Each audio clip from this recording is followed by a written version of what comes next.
就算是死，我也要拉你陪葬。沈婉堂，这辈子休想见我！夫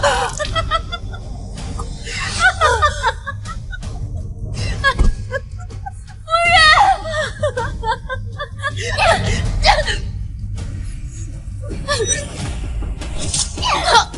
你去死吧！阿弥陀佛。佛祖在上，我沈婉堂此生积德行善，从不作恶。我陪着丈夫历经千辛万苦，方有今日成就，难道连一丝甜头都没尝过，就要命丧于此吗？我真的好不甘心啊！夫人，夫人！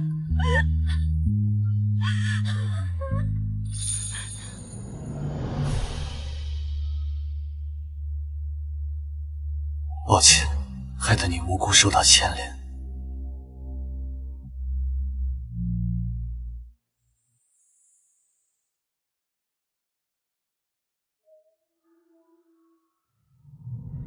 往后余生，我会常伴青灯古佛，替你超度。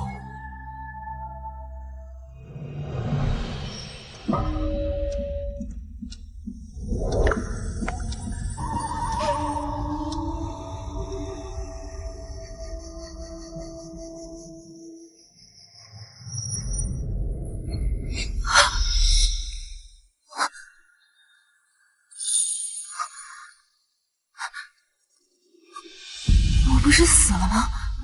这是在哪？小姐，您终于醒了。您不慎从楼梯上踩空，昏迷多日，吓死奴婢了。楼梯踩空，那不是我出嫁之前的事吗？我只是重生回到了出嫁前。娘，我这一次不要嫁给宁王世子，我死也不嫁。你再逼我，我就复活了。他说这一次，看来沈凌轩跟我一样，也重生了。轩儿，你这是怎么了？怎么突然就变卦了？那宁王世子一表人才，你不是很喜欢吗？那世子都有喜欢的人了，他为了那个贱人，又出家当和尚去了。我还嫁给他干嘛呀？守活寡吗？就是因为他要出家，所以咱们才能高攀这门亲事。否则，堂堂宁王府的世子爷会娶我们沈家的女儿。娘，其实我做了一个梦，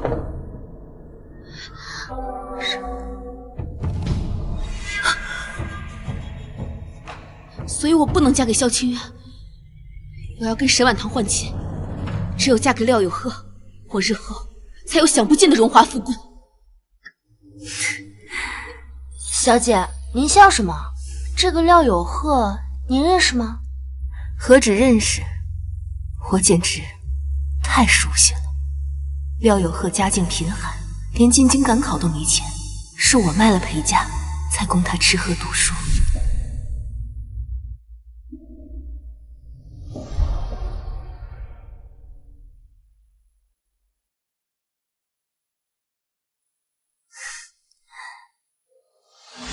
是我一路相助，他才屡破奇案，一路高升。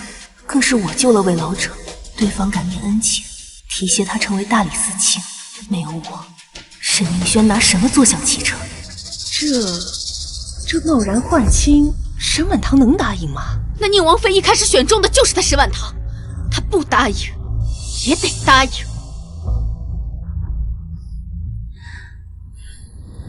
姐姐莫不是想换亲？没错。好啊，我换。妹妹，我说我会算命，你信吗？我能算出你的命，也能算出我的命。真的吗？我不信，命不是靠算出来的，而是靠自己一步一步走出来的。哼，你以为你嫁给宁王府就能一飞冲天吗？我实话告诉你，世子是不会喜欢你。他会想尽一切办法把那个女人带回王府，视若珍宝，而你只会被他厌弃，落得惨死的下场。是吗？而我未来的夫君廖有鹤就会大展宏图，到时候我就是全京城的女子最羡慕的存在。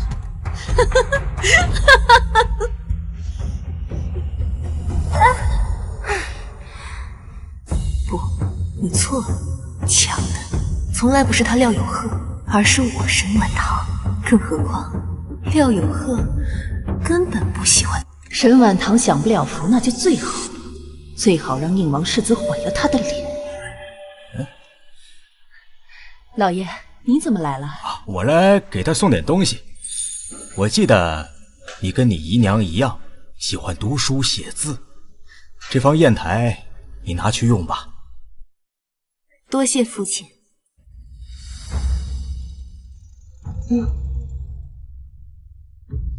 还有，这枚玉镯是你祖母留下来的，你带上吧。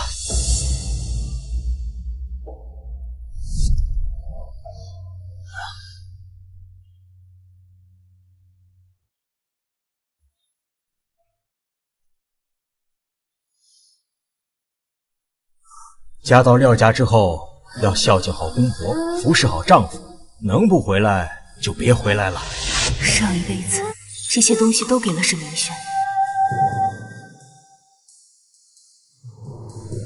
都说嫁出去的女儿泼出去的水，但我沈关年的女儿不是，你就算是进了王府，也一样是我的女儿。女儿明白。你要记住，沈家才是你的家，无论什么时候都要尽心尽力地帮扶娘家。我和你哥哥才是你最大的依靠，我平步青云，你在王府才有底气，你哥哥们有个好前途，你在王府才会被重视。先沈家后王府，最后才是你自己。女儿铭记。父亲送的礼物，女儿甚是喜欢。若是母亲能再多送一份，你也会有贤名，女儿更是喜欢。母亲，你怎么还动怒了？这都是外人说的，这不是我说的。外人不明就里，但女儿心里知道，母亲向来对我都是极好的，姐姐有的，我也应该都有，不是吗？哼。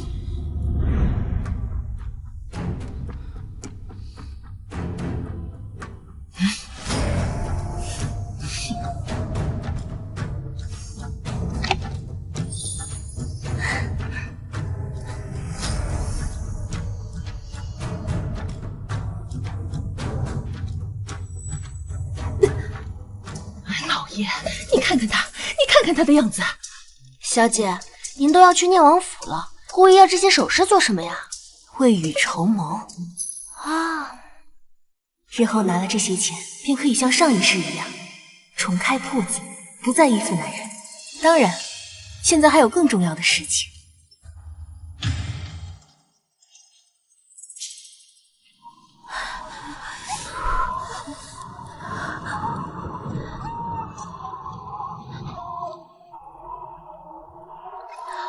这是嬷嬷，我们决定好了，我嫁到宁王府去，还请宁王妃放心，我既然愿意嫁过去，我便会让世子从寺庙里走出来。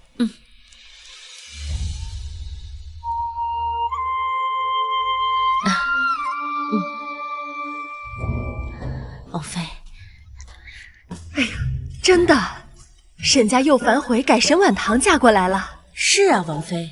沈婉堂落落大方，细心体贴，我觉得若她来了，世子没准真会改头换面。好，好，好，婉堂那个孩子虽是庶出，却落落大方，气质脱俗，我很是喜欢。反倒是他那个嫡姐，贪婪算计，惹人厌恶。让库房将聘礼翻倍送到沈家，务必给足世子妃脸面。另外，去法真寺告诉世子，若是大婚之日他不去迎亲拜堂，就永远别想见到那个尼姑了。是。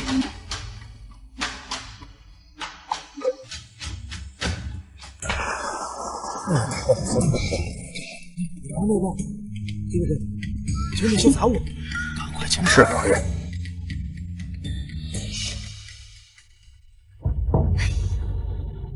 都怪你，非要把大好的青石让出去。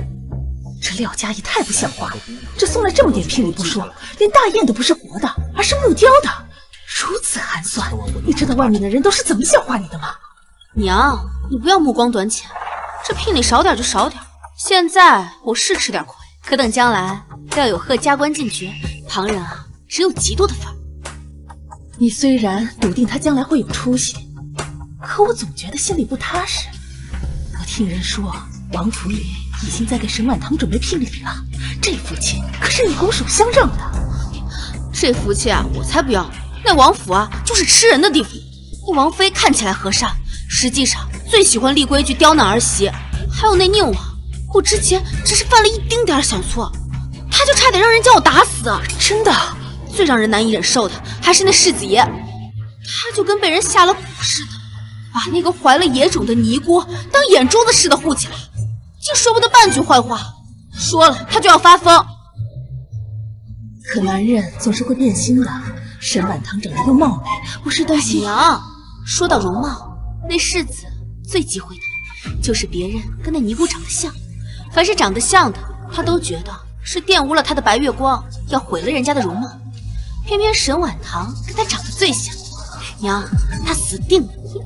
再说了，王府能给他一个庶女什么聘礼，只是为了王府的面子说说而已。那就好，那就好。王府前来送聘礼。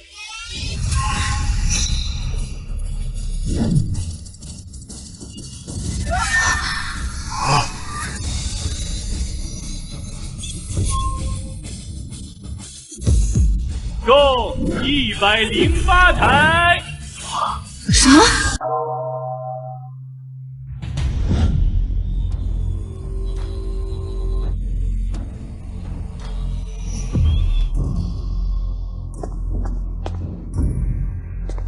世子爷，王妃让您亲自去接沈婉堂。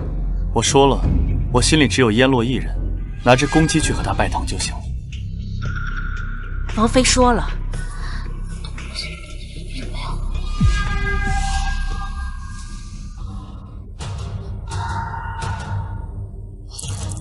这是上好的仆役，这怎么可能？王府怎么舍得？这是玉做的大雁。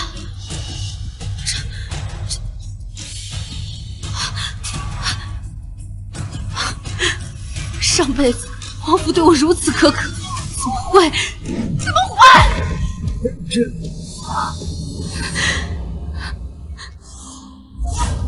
姐姐，怎么了？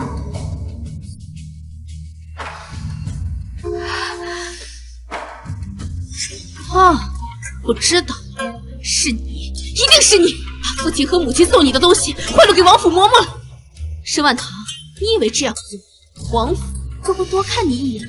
我告诉你，你不过是热脸贴冷屁股，王府不会多看你一眼，萧清渊更不会娶你。姐姐怎么那么清楚啊？来人！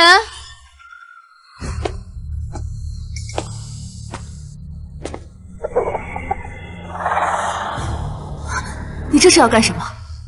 作为姐姐，自然是要帮帮你。王府的轿子马上就到了，可惜的是，不是萧清渊穿着红袍骑着马来接你，而是一只。怎么会？怎么会？一拜天地，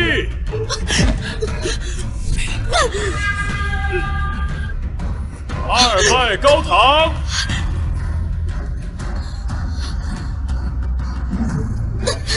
夫妻对拜。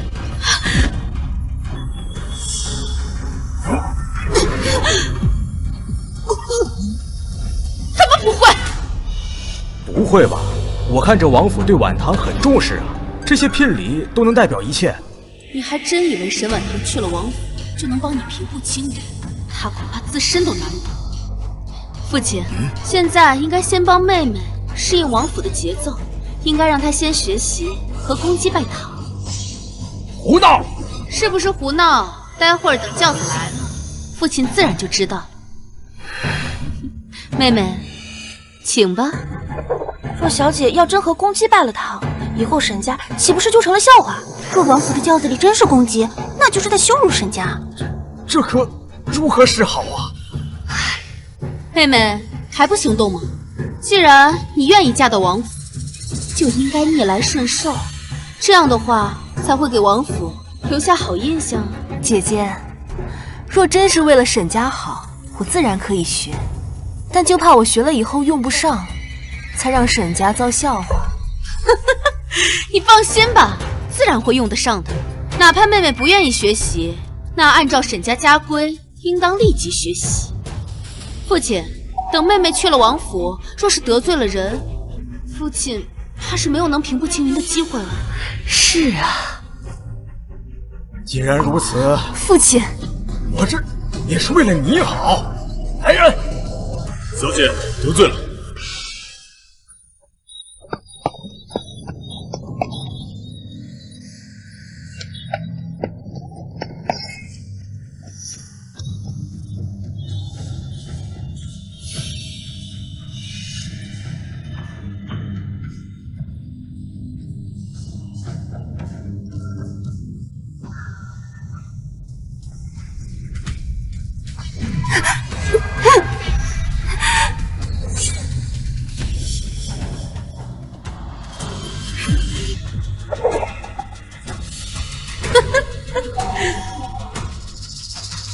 王府世子前来迎娶沈家小姐沈婉堂。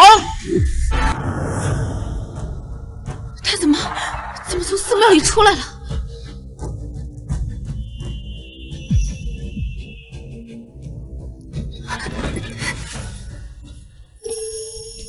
这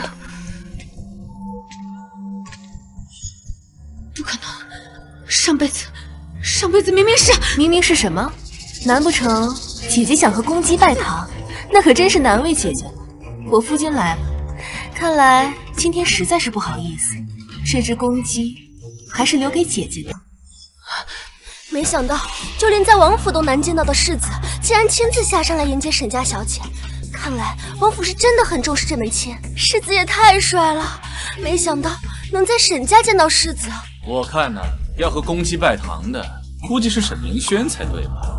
廖家廖有贺前来迎亲。廖公子来接我了。来了。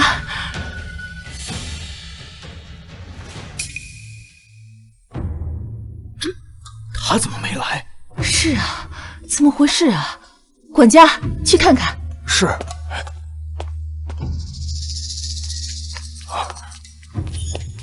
夫人。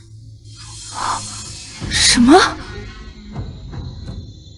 小姐，廖公子让你自己出去。什么？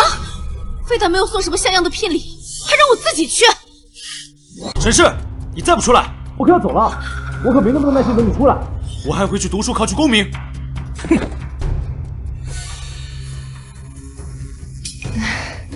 算了，明轩，我们这里也没有要上门迎的习俗，倒是世子太过于见外了。行。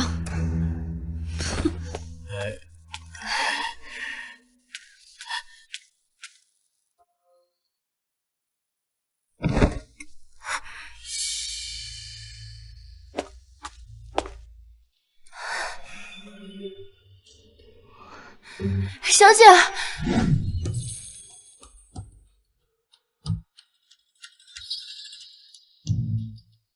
真是默契。你这个廖有贺，未免也太抠了吧！还愣着做什么？扶我上轿。自己上轿。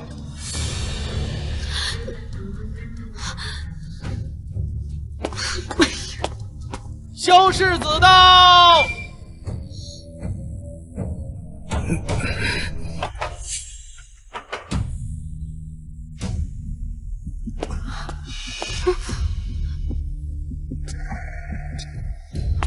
师姐好。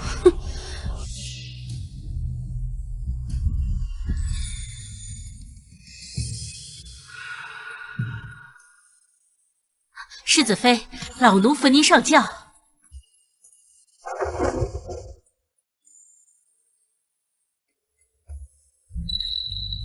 奇怪，萧清渊真的来了。我记得前世是一名手下替他接亲，跟沈明轩拜堂的则是一只大公鸡。这变数是因为我吗？起轿！下官恭送世子爷。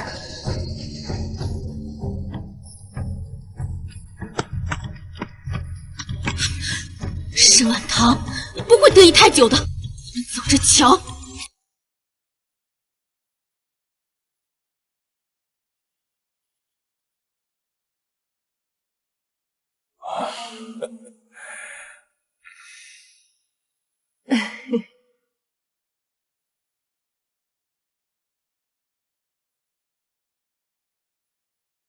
吉时到，新人拜堂。一拜天地，二拜高堂。夫妻对拜。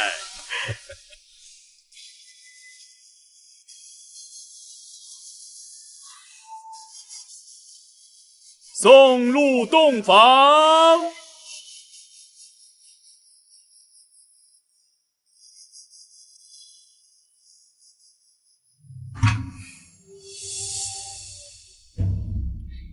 世子，您该揭盖头，和新娘合卺酒了。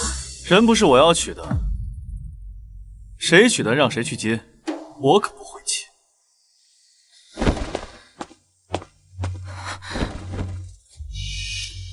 我猜的果然没错，看来今日这大情种会去接亲拜堂，是被逼无奈，不是自愿的。今日你们都辛苦了，下去休息吧。这位世子妃果然如王妃所言，稳重得体，王妃没看错人。世子妃，你也累了，你也早些歇息吧。奴才们都在门口候着，您有需要随时叫一声。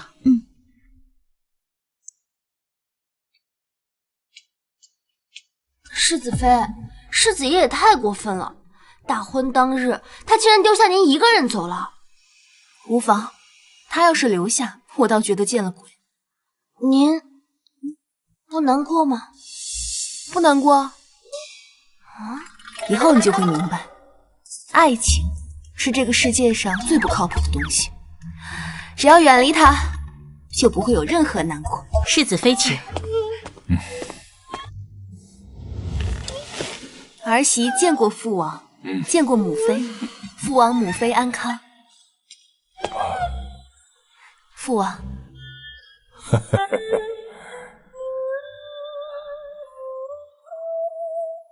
母妃，哎，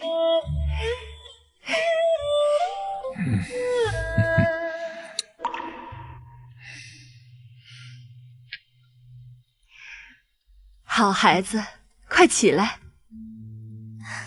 这是母妃送给你的见面礼，你收下吧。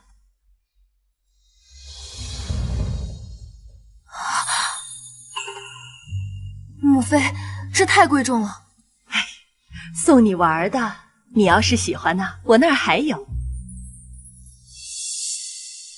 昨日让你受委屈了，渊儿的话你不必放在心上。我已经跟寺庙打过招呼了，他是当不了和尚的。很快他就会乖乖跟你回去住了。什么？世子要回来住？倒也不必。母妃，儿媳并不觉得委屈。世子爷长相英俊，又博学多才，性情又坦率，能嫁给他是儿媳的福分。至于儿媳身份低微，又与世子爷门不当户不对的，娶我是世子爷委屈了。这个孩子果然胸襟开阔，难能可贵。来，这镯子颜色嫩了些，不适合我，就送给世子妃吧。来，这么好的水头，得多金贵啊！王妃随手就送给我了，看来我以后要在他面前多说大情种的好话，抱紧他的大腿。多谢母妃。快回去吧，房间里还有惊喜等着你呢。啊！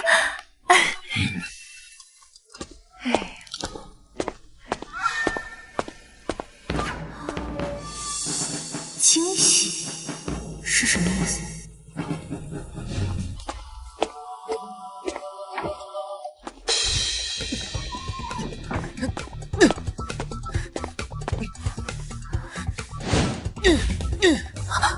这不是惊喜，是惊吓吧？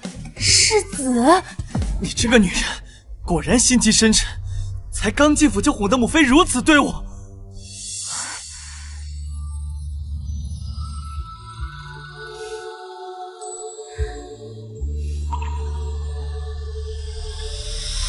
世子误会了，此事我并不知情。这个女人怎么会跟燕洛长得那么像？你怎么？怎么，我脸上有东西吗？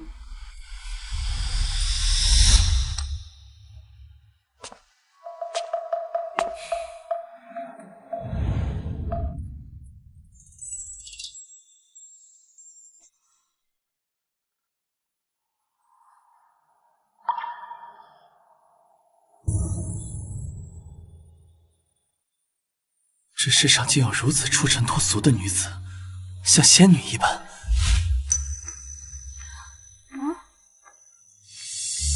别以为你和燕洛长得有几分相像，就能做我的妻子。我告诉你，就算你长得再像，你也不是她。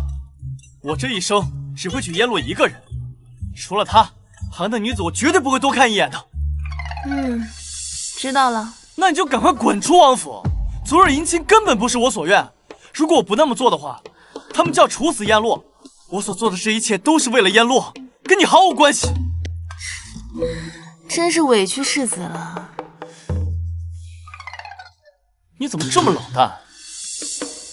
哦，是想学燕洛身上的那种清冷出尘？我告诉你，没用！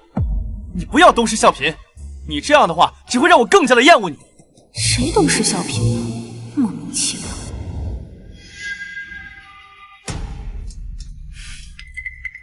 世子，我并未见过你的心上人，学他是不存在的。所以世子，莫要胡乱给我安莫须有的罪。你要干什么？你就算杀了我，我也不会喜欢你的。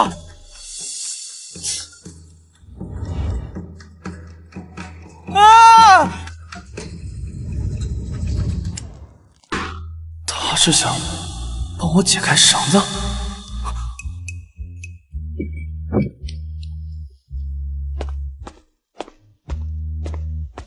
他居然没有勾引我就走了，倒是稀奇。谁准你踏出房门的？哪个不长眼的给你解开的绳子？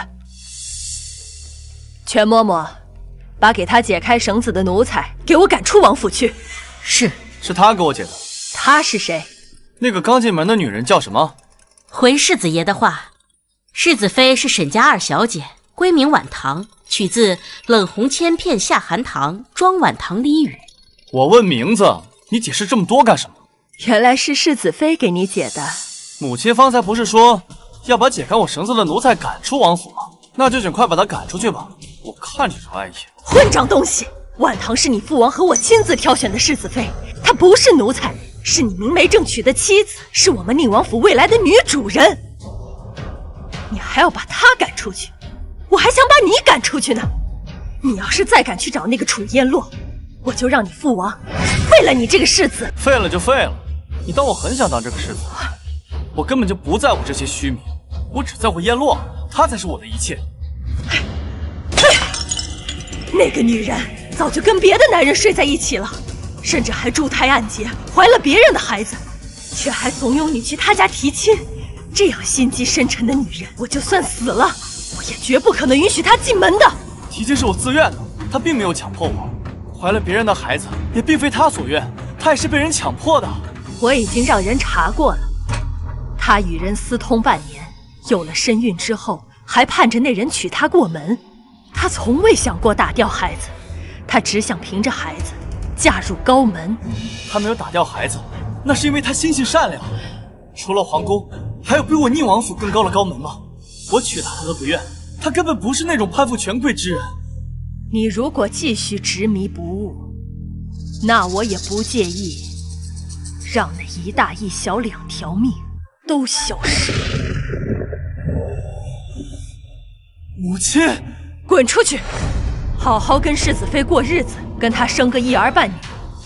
我也不是不能允许让那个尼姑活下去，可我不喜欢她。难道她就喜欢你？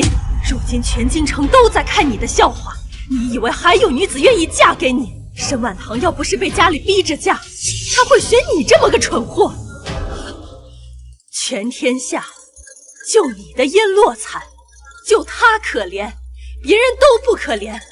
大婚当日不掀盖头，不行夫妻礼，把新娘子扔下就走，你还她被人议论嘲笑，她不可怜。即便如此，你可曾听到婉堂有一句怨言？他明知给你解开绳子，你一定会离开他去找那个楚烟落，却还是给你解开了。他的这份胸襟和大度，难道不值得你好好待他？那我补偿他还不行吗？但是我真的没法跟他做夫妻。那你打算怎么补偿他？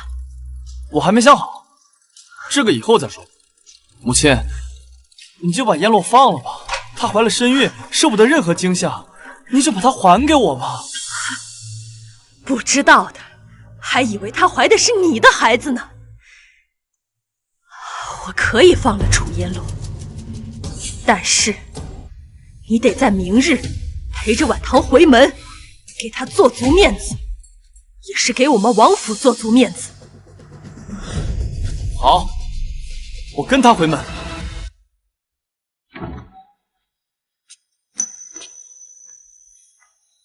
世子，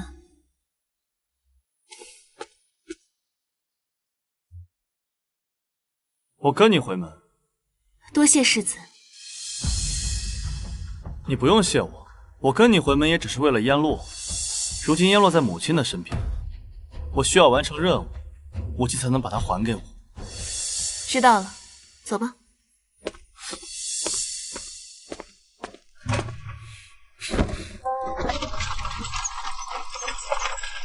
大婚那日害你被嘲笑，实在抱歉。不过那并不是我的本意，是因为我生了母亲的气，所以才把情绪发泄到了你身上。世子不必放在心上，你有你的难处，我知道。他怎么好似全然不在意？难道他就喜欢你？沈婉堂要不是被家里逼着嫁，他会选你这么个蠢货？难道他真的不喜欢我？其实你跟燕落并不像，他从来都不会在意这些金银俗物，更不往头上堆积这些乱七八糟的东西。我今日回门，难道要打扮的寒酸吗？这大情种脑子不好。不过既然你喜欢这些金银俗物，我库房里面有很多，你随便去挑一些，就算是我给你的补偿。你说真的？那是自然，反正燕落也不喜欢这些，放着也没用。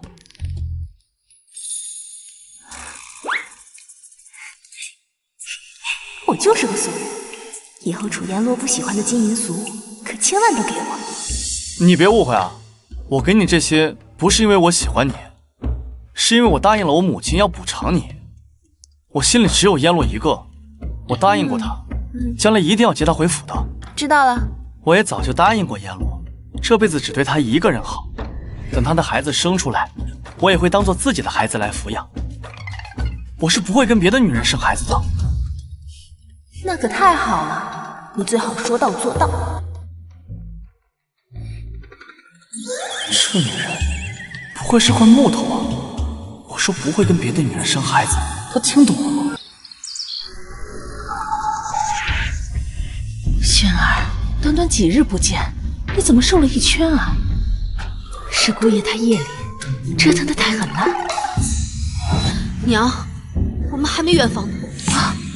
为为何？婆婆不让，她说有贺尚未考取功名，不宜沉迷女色，说要等他高中之后，我们才能圆房，不然坏了有贺的气运。老千，胡说八道！我活了这些年，从未听过这种狗屁说法。可有贺十分孝顺，不愿忤逆他母亲。我每次接近他，他都躲得远远的，好像我是什么人憎狗嫌的东西。什么？他们怎敢这样作践你？我找他们去！别去，有贺以后会有出息的，现在的苦都是暂时的。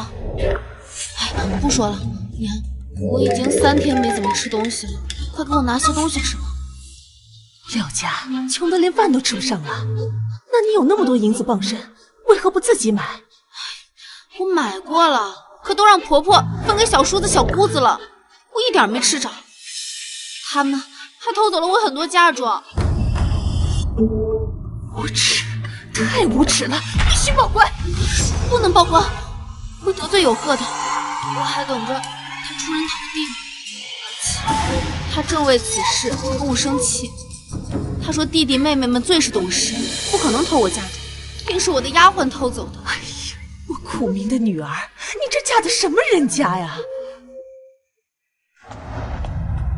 夫人，宁王府的马车快到了，应该是二小姐回来了。二小姐，她回门就回门，你去接她就是了。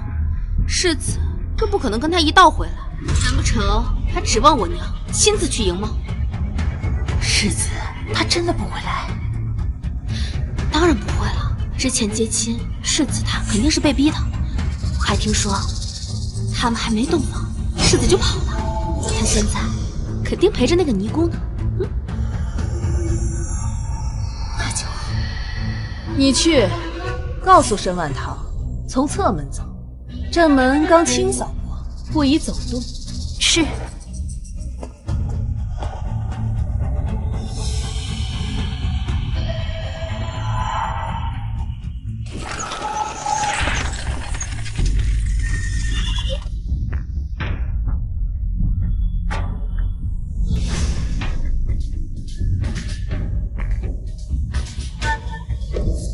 二小姐，请随奴婢从侧门进去。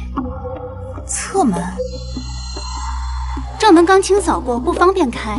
二小姐应该不会介意吧？骑士想给我使绊子，那他今天可要搬起石头砸自己的脚。我倒是不介意，就是怕世子爷他不答应呢。世子爷。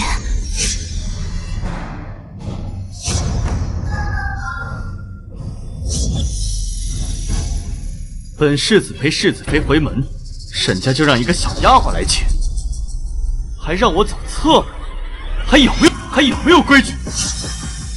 奴婢这就去禀告夫人，还请世子爷稍等。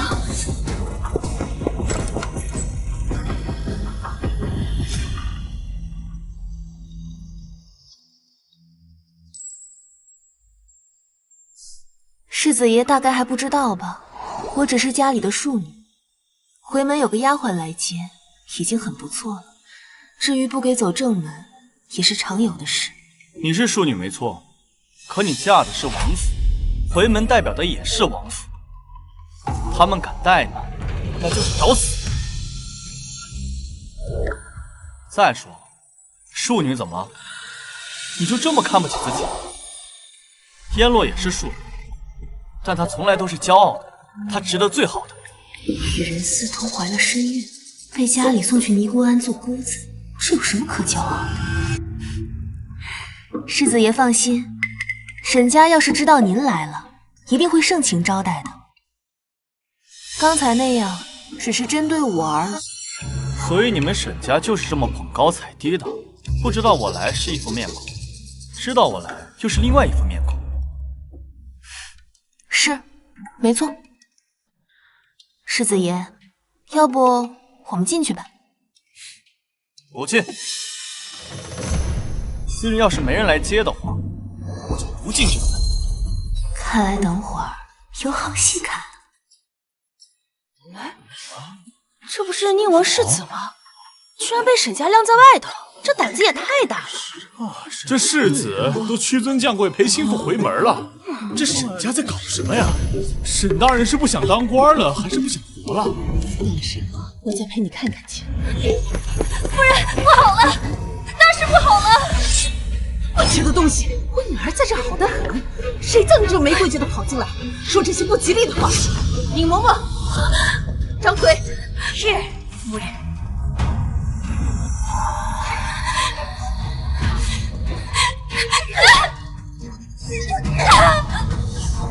张雀，规矩学得如此差劲，该打！夫人，奴婢知错了，奴婢再也不敢了。哭什么哭？吵得人耳朵疼。尹嬷嬷，再给我打，打到他懂规矩为止。是夫人。奴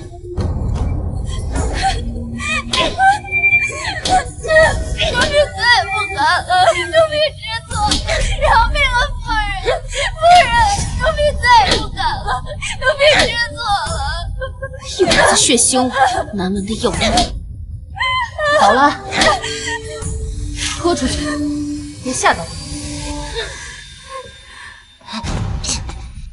老爷，这是怎么回事？这丫鬟冒冒失失的，轩儿今日回门，她就说什么不好了，一点规矩没有。我看没规矩的是你。世子陪晚堂出门，门口却没一个人迎，你就是这么长家的？你是要害死我呀？什么？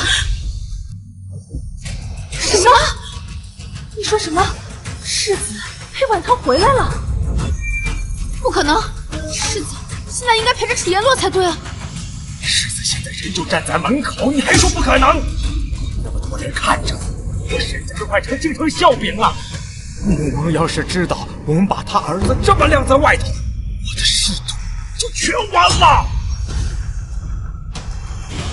我们是长辈，他就算是世子，也没有我们出去迎他的道理吧？你什么身份？世子什么身份？你跟他摆长辈的谱，你配吗？你算个什么东西？哼！为什么跟上辈子不一样？到底是哪里出了问题？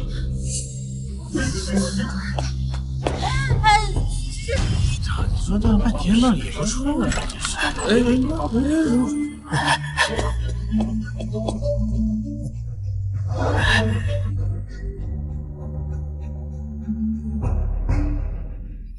萧清渊竟真的来了。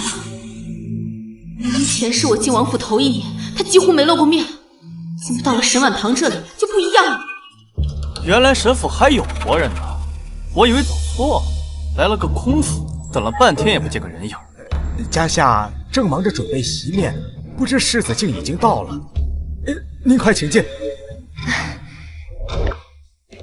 堂儿，你怎么这样迂腐？这样热的天，叫世子在外头站着，热坏了可怎么好啊？父亲教训的是，沈大人好大的官威啊！当着我的面训斥你女儿，你这是想训我不敢训，就拿他撒气。你这是训他还是训我？世子误会了，我不是这个意思。世子金尊玉贵，堂儿不请你进门，实在太不像话，我这才忍不住多说了几句。您快请进。对，我们一早就盼着世子来，如今世子真的来了，可真是叫人高兴啊！盼着我来，我看不像，连正门都不让我进，只让我走侧门。沈大人，我在皇宫都没走到侧门，怎么，你们沈家的门楣比宫门还高贵？什么？谁敢让世子走侧门？你疯了吗？哎呀，定是家中丫鬟昏了头，我之后一定好好训诫。堂儿，世子都在外头站这么久了，你还不赶紧扶世子进门？平日里你不是最懂事、最机灵的吗？怎么这会儿跟傻了似的啊？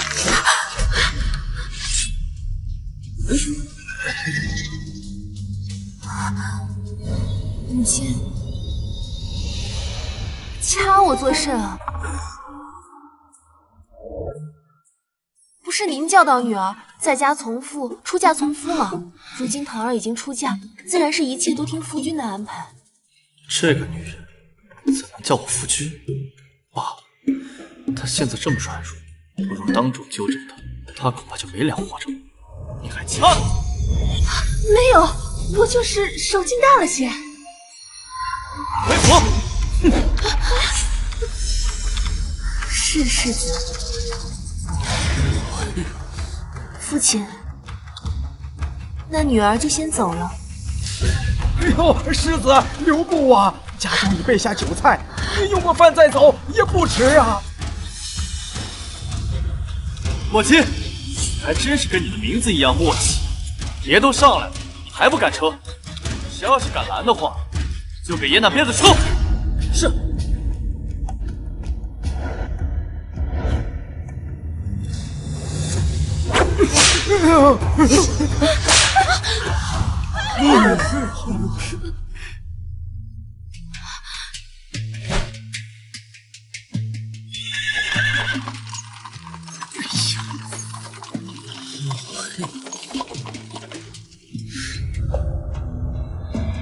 老爷，晚堂也太没规矩了，居然就这么走了。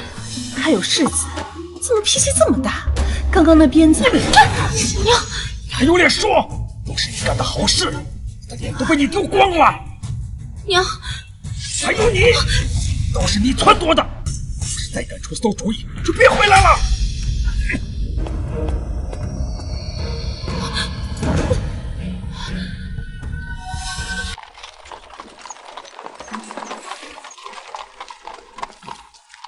沈婉堂，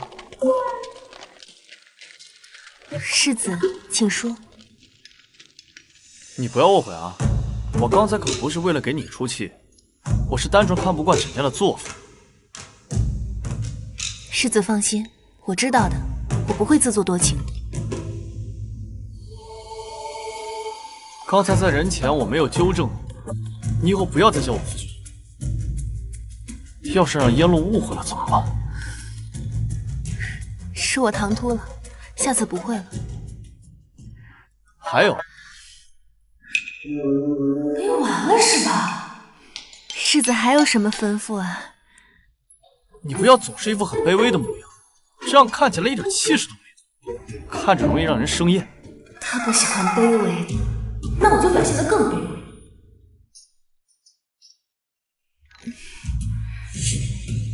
世子教训的是。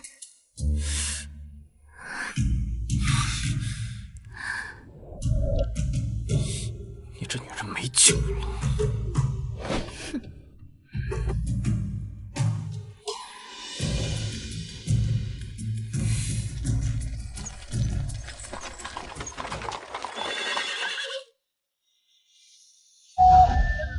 世子，世子妃，王府到了。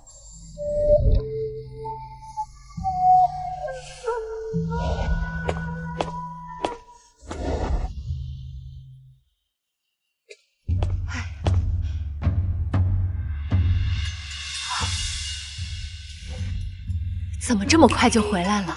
莫不是渊儿又反悔了，不肯陪你回门？母亲误会了，世子陪我回去了，只是家里面无人接应，世子在外头站了许久，后来约莫是觉得我不受家里重视，就带我回来了。哦，这样啊。世子看着面孔，实则内心柔软温暖，这是替我打抱不平呢。母亲，我很是感激他。这2年还是头一回听见有人夸我儿的。婉堂这孩子太好了，好孩子，你还替他说话，他就是个魂不吝。他怕是还惦记着季心安里的那个姑子，所以才不肯进沈家的门。世子是个情深意重之人，这是不忘初心。横竖我也回过门了，至于回去多久，也不打紧。沈家不疼你，本宫疼你。全嬷嬷，把银票拿来。婉堂，你若是在府里待着无趣，就出去逛逛，想买什么随便买。抱紧王妃的大腿果然是对的，发财了，发财了！谢谢母妃。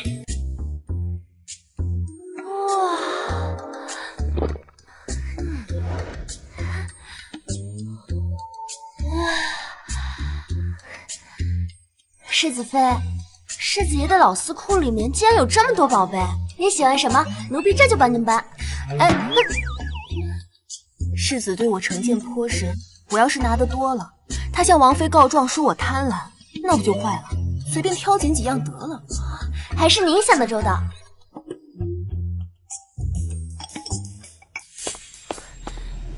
世子妃，不好了，世子出去了一趟，还把在季兴安做姑子的那位给带回来了。没记错的话，前世萧清渊苦苦哀求了楚烟洛1年，他才勉强同意跟他回王府。这一次为什么提前了这么久？那个楚烟洛不是早就放话说自己要一辈子在安里做尼姑吗？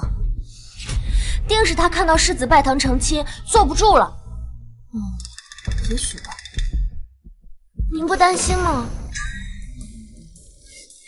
我担心什么呀？我巴不得他别来烦我。男人嘛，哪有金银财帛靠得住？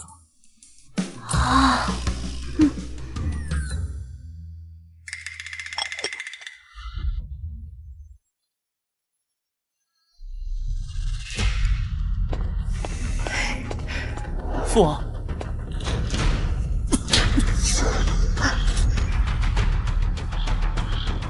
混账东西！谁准你把人带回来的？渊儿，叫他滚！怀着个野种躺在你床上，你也不嫌脏？耶洛他动了胎气，还流了很多血，他现在很危险。我如果不把他带回来的话，难道要眼睁睁看着他等死吗？自甘下贱的东西，死就死了，又不是你害他有孕的。你救他做什么？还嫌王府不够丢人？耶洛若是死了的话，那我也绝不苟活。我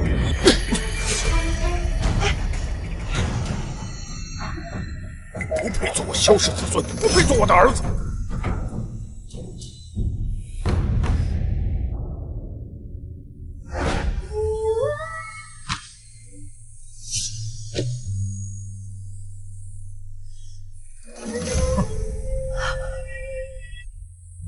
我是一定要救他的。如今楚家不管他了，如果我再不管的话，那他一定会死的。你真是鬼迷了心窍啊！求母亲帮我给他请周太医，上门为他诊治。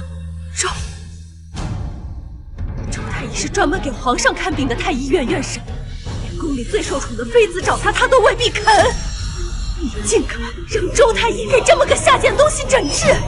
除了周太医，旁人恐怕救不了他，还求母妃答应。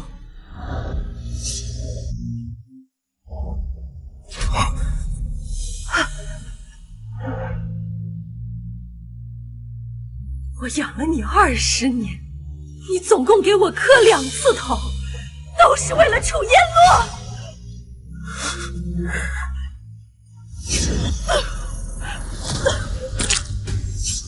夫人，母亲，夫人，母亲，夫人，母亲。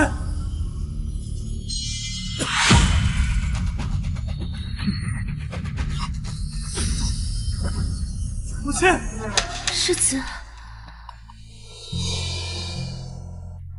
小洛，世子，我是不是快要死了？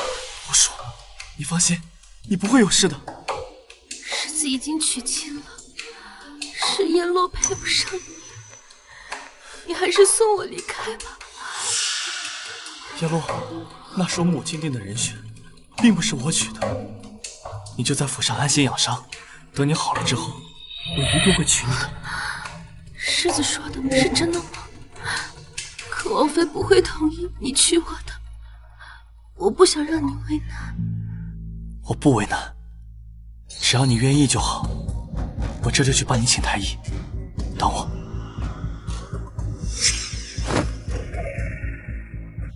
就算这一世他去了旁人，世子妃的位置，最终也只会是我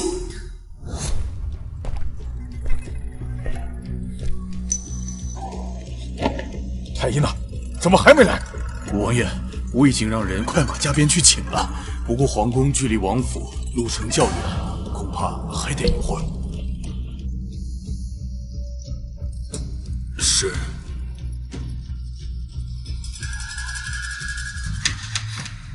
父王，父王，母妃可是盛怒之下晕厥的。正是。儿媳学过针灸之术，若是父王放心的话，儿媳可以替母妃施2针，可帮助母妃快速的醒过来。你还学过针灸？是，儿媳的外祖家就是开药堂的。如今母亲的形势不容乐观，昏迷的时间越久，恐怕就越难以醒过来。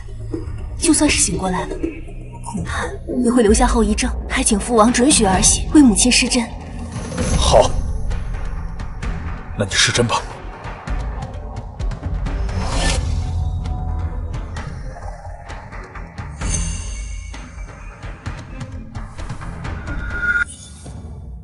不可！父王，不可！父王，不可！不能让沈婉堂施针，不能把母亲交到他的手里。太医马上就来了，我们再等等。你还有脸说？你母亲是被谁给气成这样的？你给我滚出去！父亲，你要打要罚，我都认了，可是不能拿母亲的性命开玩笑。他说他会施针，他就一定会施针吗？他才多大，怎么可能会看病？你母亲已经快没有呼吸了，已经等不了太医了。世子妃，不用听他的，施针救你母亲。啊！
母亲，王妃，你醒了。没想到他居然真的会医术。母妃，你可感觉好些了？桃儿，是你救了我。母妃，您刚才情况紧急，你就只好大胆尝试了。不过幸好你已经醒过来了。您放心，父王已经派人去请太医了。王爷、王妃，秦太医到了。秦太医，快给王妃看看。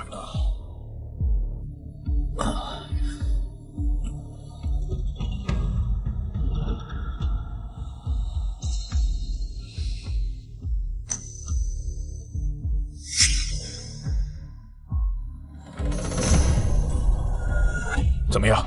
敢问王爷，下官来之前是不是有其他太医给王妃诊治过了？有人给王妃做过针灸，王妃这才醒过来。果然如此，若非救治及时，后果不堪设想。虽然王妃现在已经苏醒，但脉象依旧十分孱弱，如果没有及时救治，恐怕会留下很严重的病根。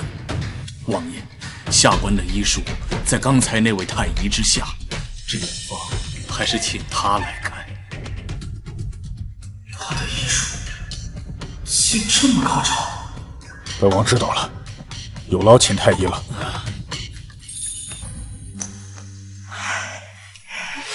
好孩子，这次多亏你了。桃儿放心，往后有我在一天，就没有人敢欺负你。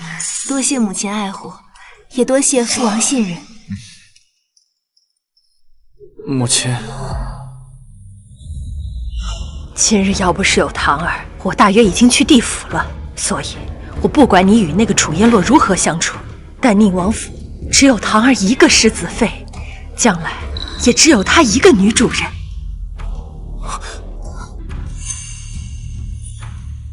我病了，需要休养，往后管家权就交给堂儿，谁敢不服，就给我滚出王府去！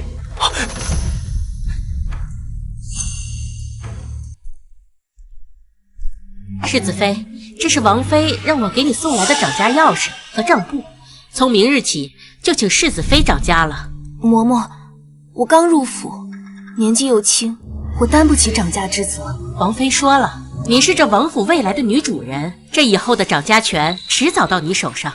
如果你有什么不懂的，尽管可以问她。好吧，那我自当尽力，不让母亲失望。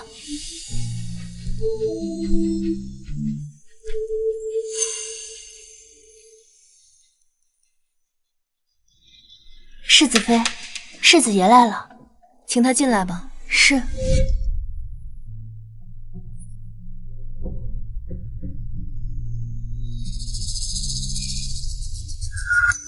世子是有什么事吗？沈婉堂，我把燕洛带回来了，想必你已经知道了吧？我知道。我是想问，既然你能救母亲，那你是否也能救救燕洛？她怎么了？她受了惊吓，肚子一直疼，还流了很多血，方才更是直接昏过去了。上一世楚燕洛的孩子不是这个时候没的，而是在季心安被沈凌轩找人下了药，险些一尸两命。世子，我不擅长保胎，恐怕无能为力，你还是另请高明吧。我看你给母亲扎针十分娴熟，可见是医术高超。或许你能帮帮燕洛，哪怕是帮她扎上几针，帮她把血止住。她和母亲情况不同，不适合扎针。世子若是不信的话，可以等大夫来了，一问便知。你确定？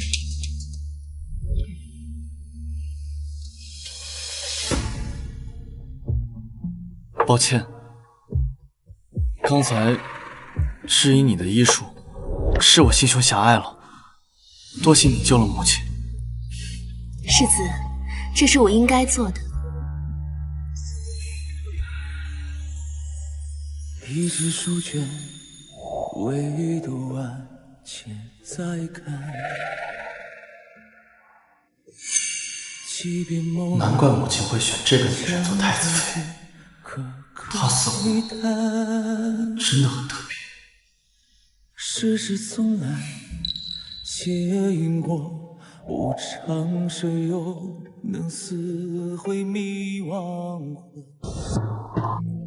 世子妃，从季心安来的那位，肚子里的孩子没了。孩子没了？确定？这一世怎么这么早？不应该啊！沈凌轩这次又没给他下药，孩子怎么就没了？宫里又来太医替他诊治了。是，那位太医刚走。这样，你追上去，帮我问件事情。是。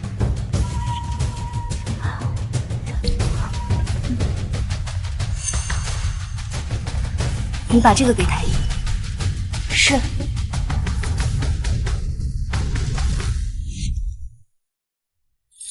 世子，我的孩子真的没了吗？燕洛，孩子以后还会再有，你现在最重要的是好好休息，先别哭了。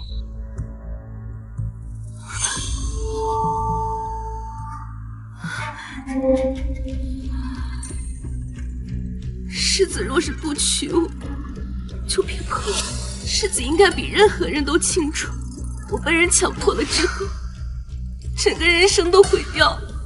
燕洛，我说过，只要你愿意，我一定会娶你。世子说什么傻话呢？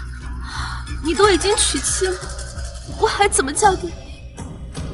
难道我还能休妻不成？石婉堂并未犯错，若是无故休妻，他的名声怎么办？燕洛，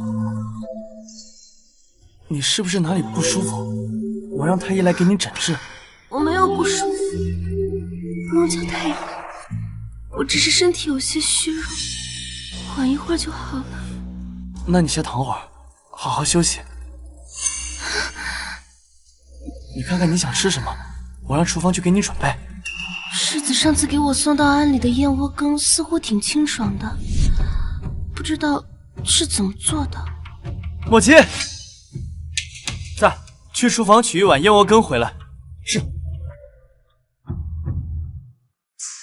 快就来了。都出汗了，热不热？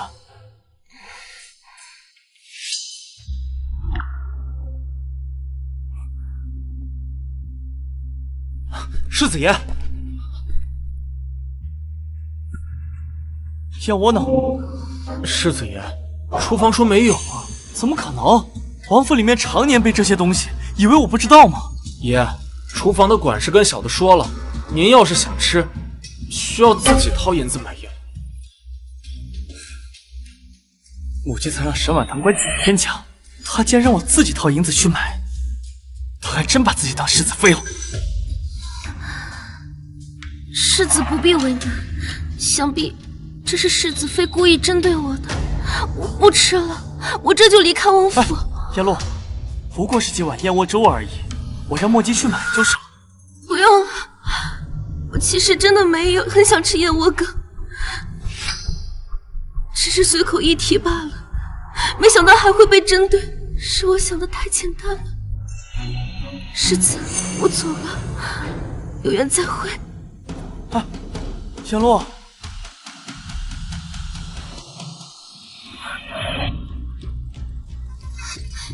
啊，燕洛，你还是这么逞强。来，世子是这世界最好的男儿，我不想连累你。你没有连累我。莫姬，去幸运楼买10斤最好的燕窝，我要让燕洛吃个够。爷，银子，我的银子不都在你那儿吗？爷，您之前放我这儿的1000两早就花光了，我也为了请太医就花了50两。前日您为了把燕洛小姐从季心庵带出来，给了庵主500两。大前日您为了给燕洛小姐补身子，又花了120两买山珍海味。大前日您又为了……行了，1000两花光了，那就再去吃1000两嘛。爷，您忘了，现在是世子妃管家，您要是想要银子，就得世子妃点头才行。又是这个沈婉堂。燕洛，你等我一下，我去就回。走，是。要不是我仇视了他，这一世压根不会怀上这个孩子。都怪萧清渊至今追求我的时候没有表明身份，害我误会他是个样貌好看的小厮，否则我又怎会为了嫁给温伯府大公子怀上孩子避婚？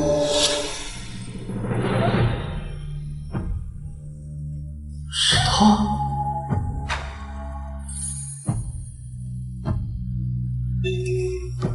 他这么看着我做什么？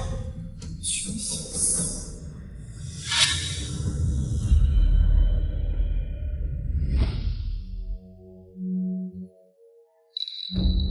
奴婢把银子给了太医，已经问清楚了，尼姑庵那位落胎，是因为喝了堕胎药。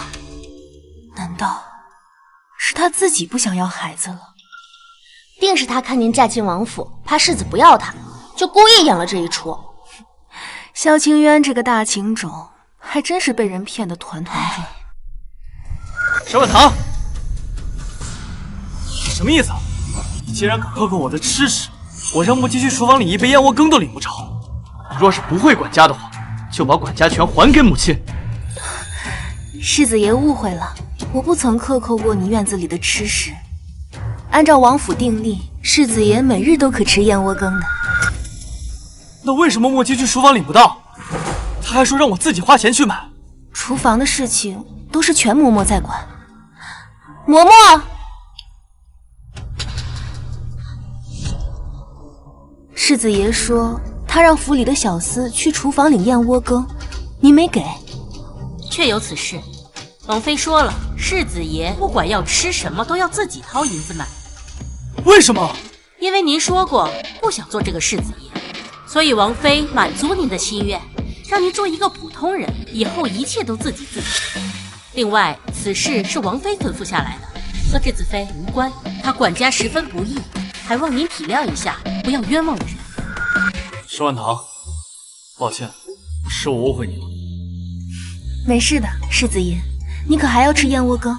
我今日那份还没吃呢，给世子爷送过去。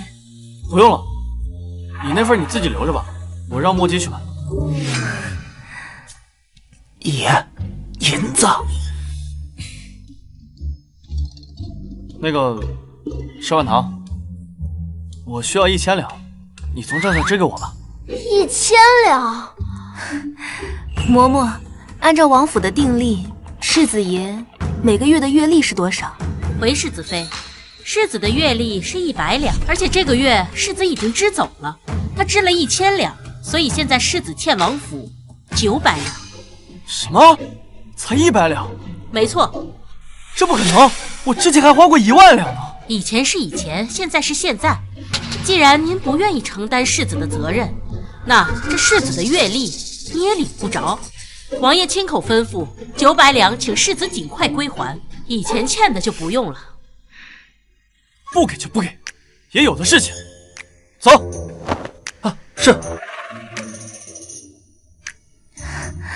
嬷嬷，以后当真不给世子爷银子了。世子妃放心，王爷王妃这次是狠下心要制止世子爷了。如果他真有本事，就自己花钱去养那不知廉耻的姑子。不知那位清高脱俗的楚姑娘得知萧清源身无分文后，会是什么样的反应？没有燕窝，我怎么跟燕洛交代？哎，对了，我不是还有个司库吗？爷，您忘了吗？您把司库钥匙给世子妃了。我把钥匙给他了？是啊。那他还回来了吗？没有。那他去司库搬东西了没有？搬了，听说还搬了不少。岂有此理！我当时就不该听母亲的话，给他什么补偿，他肯定都快把东西搬光了，真是无耻。那咱们找世子妃把东西拿过来。我金口玉言，送出去的东西怎么能要回来？那样岂不是很没面子？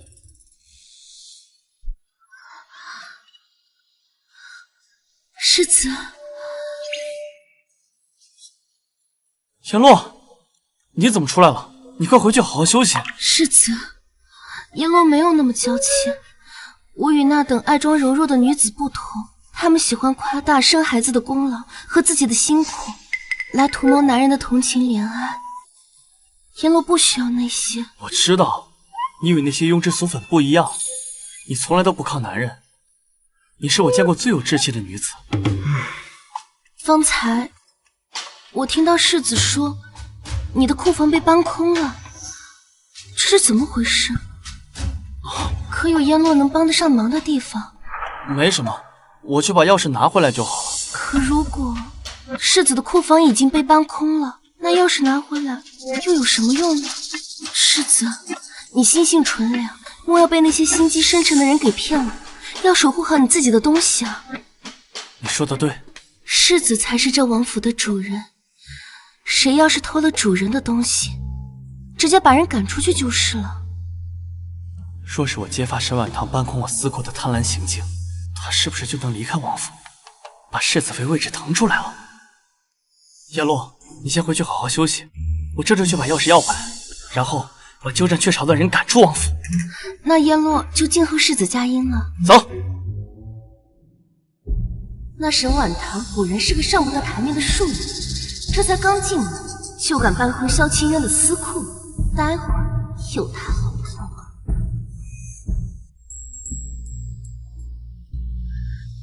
沈婉堂，世子爷，有什么事吗？沈婉堂，你拿了我司库的钥匙，为什么不还给我？那是我的司库，你无权处置，更无权私吞。我知道那是世子爷的司库，所以只听从世子爷的，拿了一些世子爷看不上的金银财物，其他的呀，我一概没动。是吗？可是我听下人说你搬走了司库很多东西。哪个下人说的？世子可有带人进来当面指证？谁说的？把他给我叫过来。这小的只是听了那么一嘴。你，反正我不管，把钥匙还给我。世子爷，您的库房钥匙已经被母亲给收走了。那是我的私库，你为什么把钥匙给母亲啊？那母亲找我要，我也不能不给啊。况且母亲她又没动你的东西，她只是让人把里面所有的东西都登记在册了而已。好，我现在就自己去私库看看，若是里面被搬空了很多东西，我就把你赶出王府。我们王府不要你这种人品不好的。世子尽管去查验。走。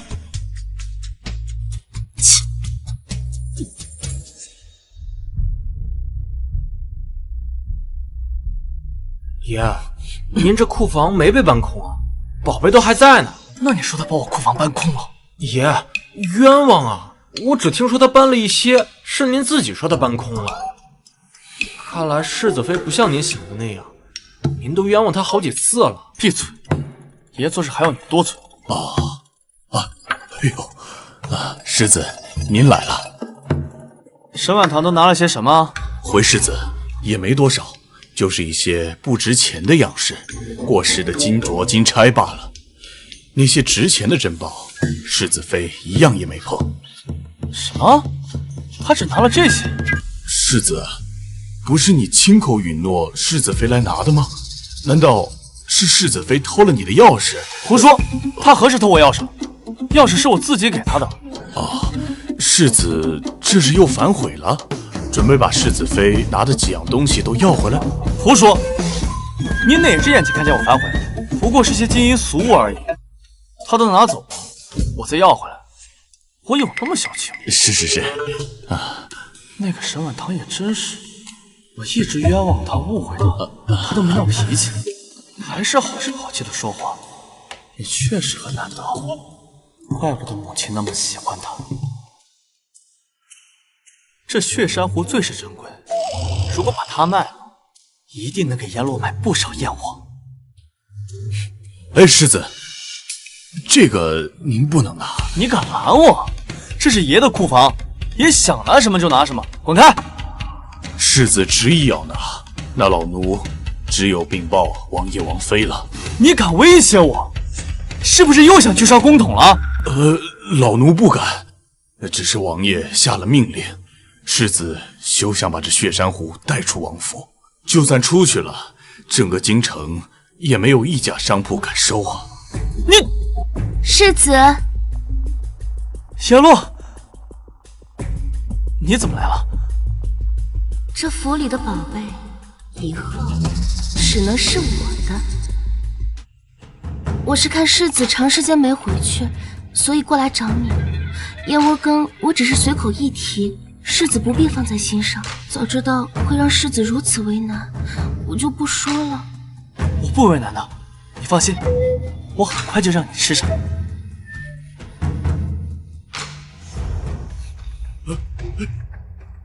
世子，这不能拿呀！世子，这，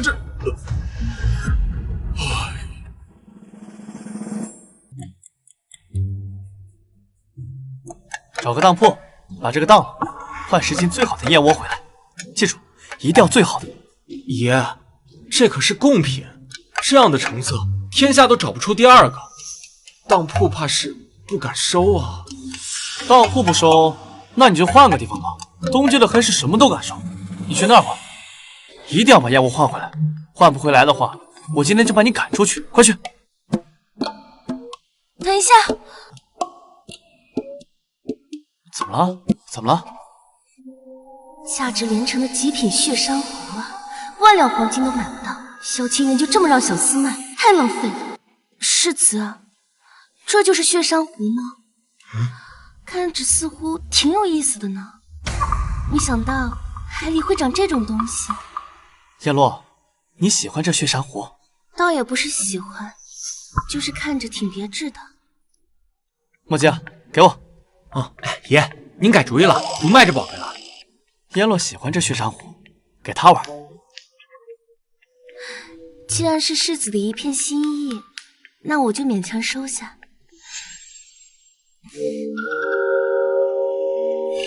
这么快就忍不住了？不是清高吗？不是不靠男人吗？怎么看到一株血珊瑚就开始不忍舍？爷，那这银子……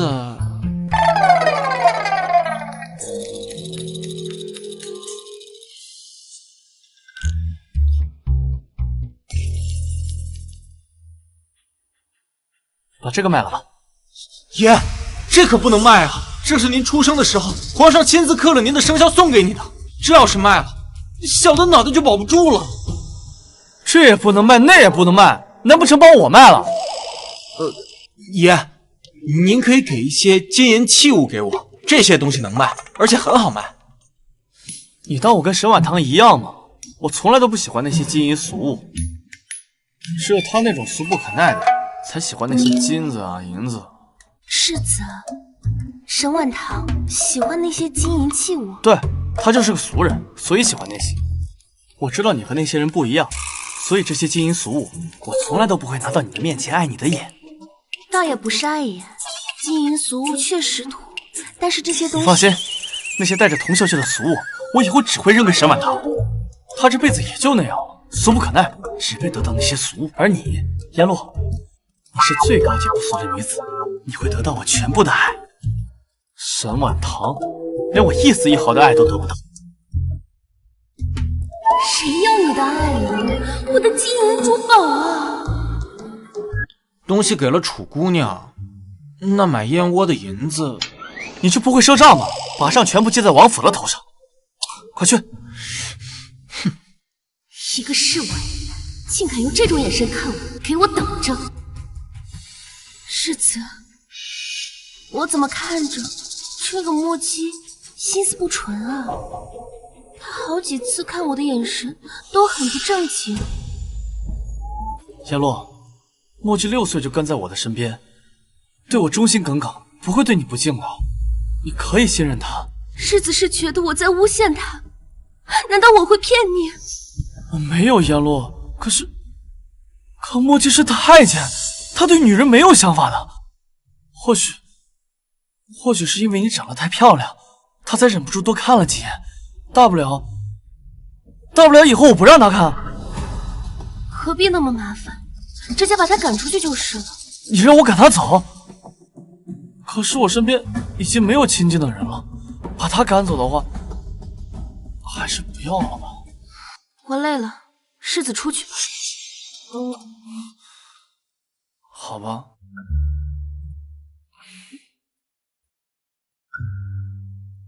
颜洛，你怎么又流血了？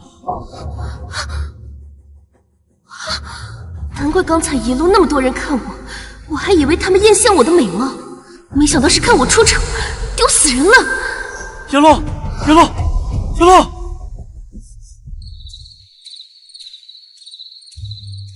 世子妃，我跟你说，季兴安来的那位，今天啊，可算是丢人了。他穿着一身白裙，一脸清高的，在府里晃悠了半天，都不知道啊，他后面都被血染红了。刚流产就到处乱跑，他精力有多旺盛？是啊，管事私下跟我说，楚嫣洛这位姑娘表面装的清高，实际上看到司库里的宝贝，眼都直了。世子妃，您说她不会想占为己有吧？放心，母亲让人登记造册，就是防着她。你这汤闻起来不错，给我尝尝。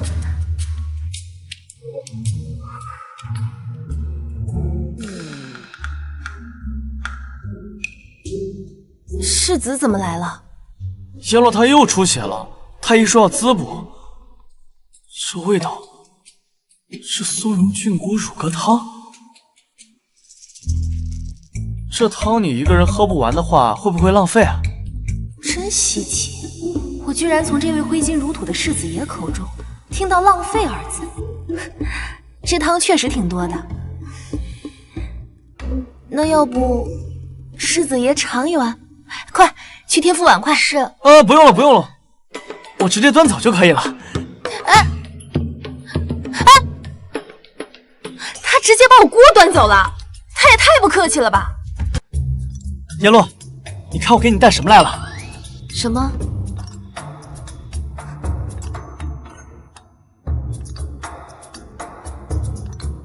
是乳鸽汤，最适合你现在喝。你喝上几口，身体能好很多。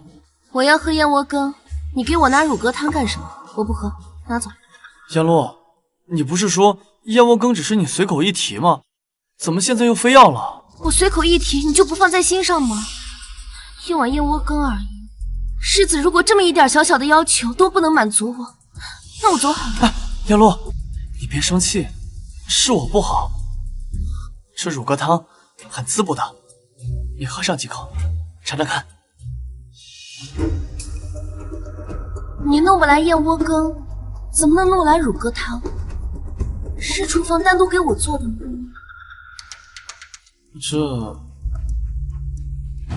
世子是有事瞒我，你若不说，我就不喝。我说了，怕你不高兴。我又不是那种小心眼的人，怎会不高兴？这乳鸽汤是我从沈婉堂那儿拿的，但是他只盛了1碗，剩下的全部被我拿走了。你干什么？萧清渊，你让我喝别人剩下的，我楚叶落在你眼里就这么不值钱吗？你捡他沈婉堂不要的来补身体。这不是他喝剩下的，他只盛了1碗，盛了一点肉，旁的根本就没有动。什么叫旁的都没动？非要只剩骨头才叫剩下的吗？你这是在打发乞丐！我自己饥肠辘辘，一口都没舍得喝带回来，他却全都扔了，还说是打发乞丐。我以前以为他不食人间烟火，现在看来，你还有力气摔食盒，还有心思嫌弃乳鸽汤，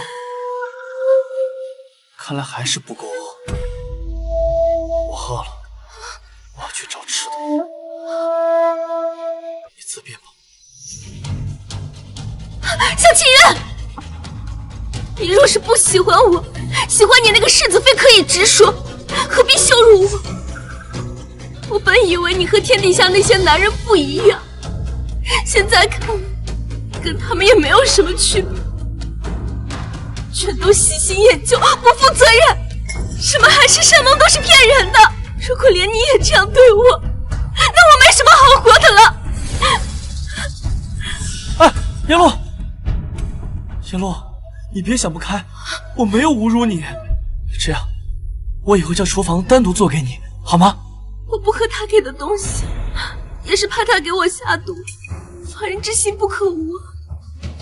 不会的，他不是那样的。你还向着他说话？他自己都喝了，怎么可能下毒？萧清渊居然这么信任那个女人，看来我得去会会沈婉堂了。来呀，来追我呀！你慢点儿。竟然敢把毛毛虫放在我身上吓唬我，哼！看我打不打你！来，快来抓我呀！快来呀！来追我呀！快点来！你慢点，快来追我呀！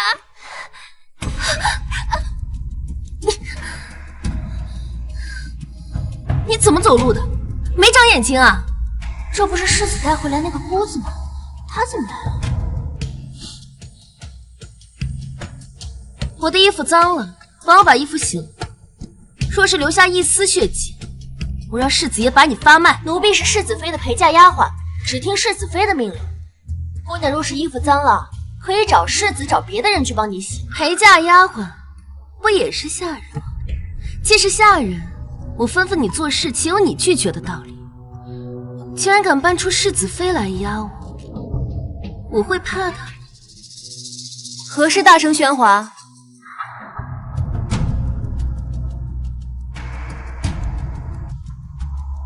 前世沈明轩那个嫡女都斗不过我，她一个庶女更不值一提。你就是世子妃，我的衣服脏了，让你的丫鬟帮我洗一下，你该不会这么小气吧？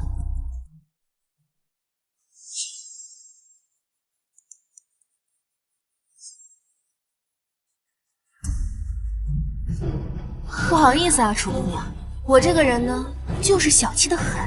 你居然敢丢我的衣服，你都敢跑来我院子撒野，我扔你一件衣服，够客气了吧？沈婉堂，你还真把自己当王府的女主人了。等到日后世子继承王位，你能不能留在王府，还另说呢。叶落，你怎么到这里来了？世子，您可算来了。世子妃她……你怎么了？是他们欺负你了吗？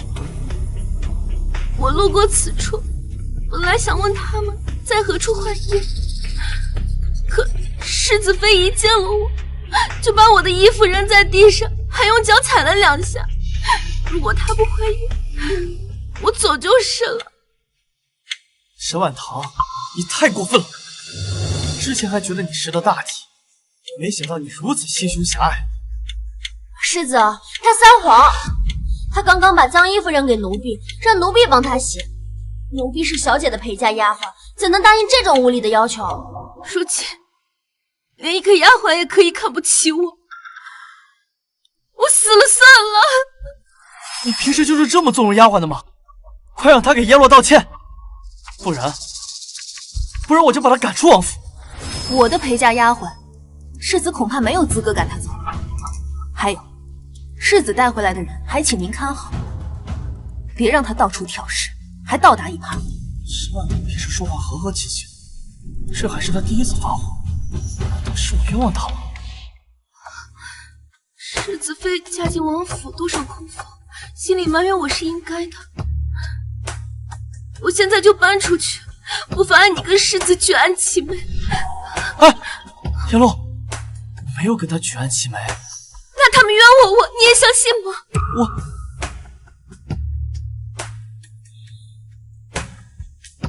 我还是先送你回府休息吧。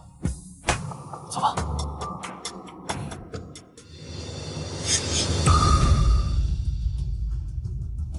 世子妃告诉府里管事，世子院里面的杂物不用再管，粗使丫鬟婆子也不可进府，洒扫伙计也不必再做，水也不用再送。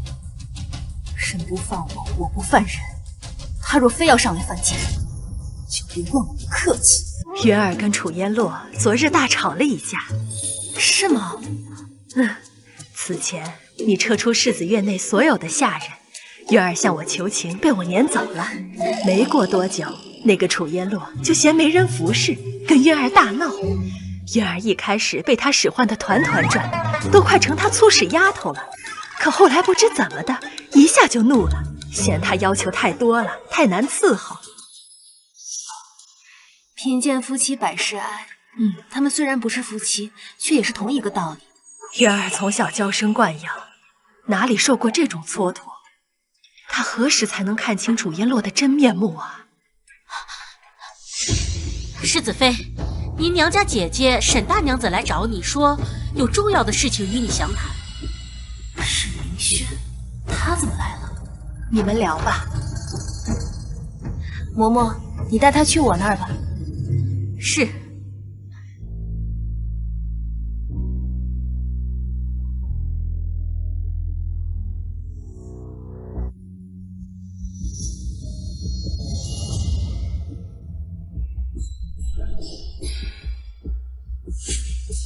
哟，妹妹，这进了王府竟学会奢靡之风，竟用寸锦寸金的彩云锦做衣衫，如此辉煌，小心将王府的家底全败光。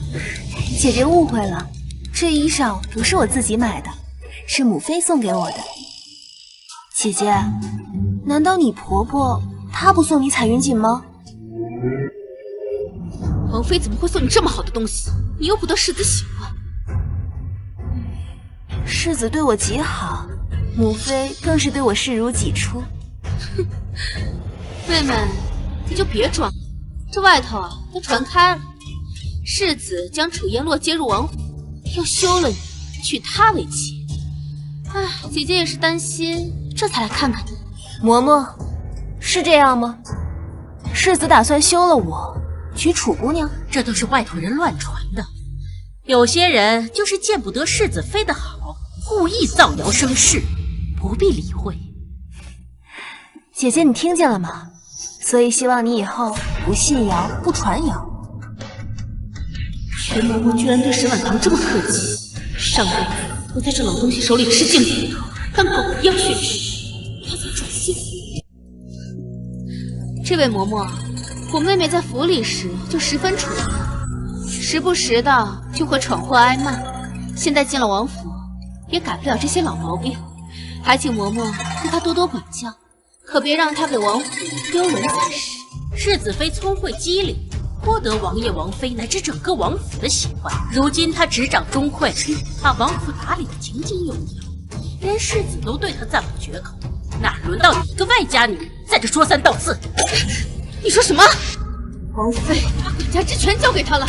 这怎么可能？怎么不可能？大娘子是以己夺人吧？你自己愚笨，去了婆家不受待见，长不了家，就觉得任何人都和你一样。你没变，你俩都没变，还是如此让人讨厌。大娘子见过我，可我怎么没有印象？大娘子果然是太平，让人见了就忘，不像我们家世子妃资质出众，聪慧非常，让人见一面就过目不忘。沈婉堂，你就是这么管家的？一个嬷嬷就敢对我出言不逊，你还不管管？当心以后蹬鼻子上脸，把你压得死死的。姐姐，嬷嬷可是宫里面出来的老人，连世子都是她一手带大的，你能得她指教，那是你的荣幸。哼，你少在这儿耀武扬威了。你就算拿了管家之举，依然是个笑话。大婚之夜，新郎不揭盖头，不肯认你这个新娘，把你扔下跑。大婚没几日，就把心爱的女人接回王府，精心照顾。看来世子就没把你放在心上，甚至是恨你，恨你占了世子妃的位置。他为了心爱的女人，就不知什么时候痛下杀手了。胡说八道！谁说本世子要对世子妃痛下杀手？他怎么来了？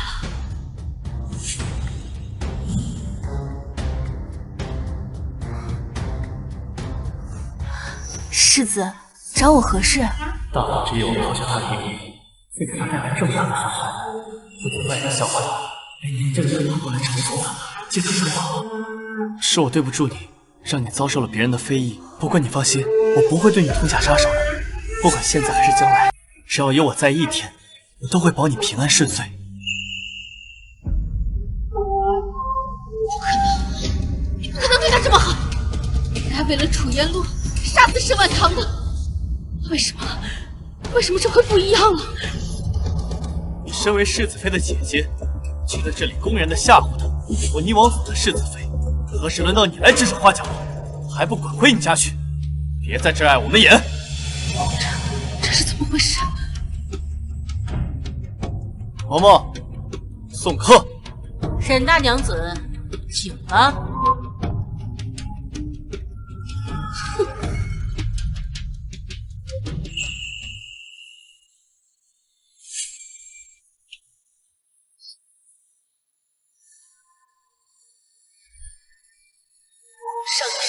上清源不曾对我说过半句好话，更没有对我笑过。现在他竟然对沈婉堂笑了。走！沈婉堂，谢谢你，这些银子就当是我借你的，等以后我一定会加倍还给你。世子不觉得银子是俗物了？以前我买东西都是让下人去买，从来都不知道这些东西到底有多贵。我也不喜欢带这些金银俗物。燕洛也一样，她连挽头发的簪子都是我亲手给她雕刻的。那燕洛姑娘还真是高雅脱俗呢，确实是当下的一股清流。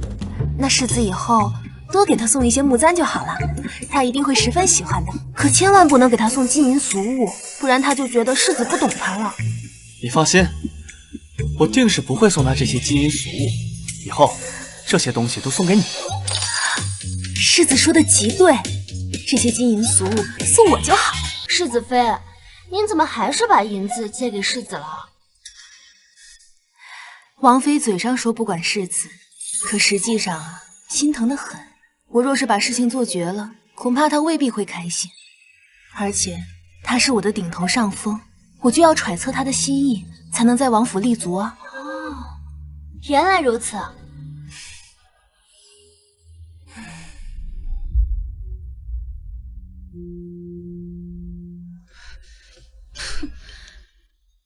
凭什么那个心狠手辣的萧清渊都能对沈婉堂客客气气的，若柔若却对我避之不及？我就不信他和沈婉堂前世能成就的家光，我也可以。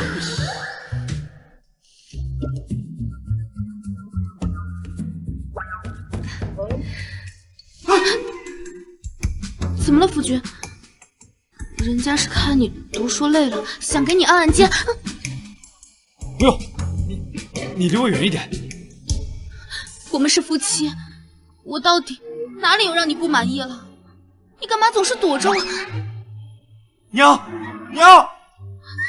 儿子，怎么了？快把他带走！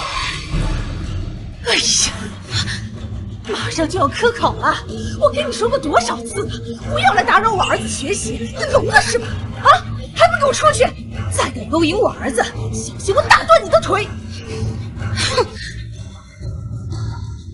听说你又借了500两银子给世子。母亲，你知道了。我是看世子可怜，一时不忍才……母亲，您不会生我的气吧？你是个好孩子，母亲怎么会怪你呢？说实话，看他落魄成那样，我心里也不是滋味。看来我这次马屁拍对了。全嬷嬷，你陪世子妃去一趟渊儿的司库，把几年前陛下给的月光镯拿给世子妃，那是西域的贡品，放着也浪费。我做主送给世子妃了。多谢母妃。世子妃，请随老奴来。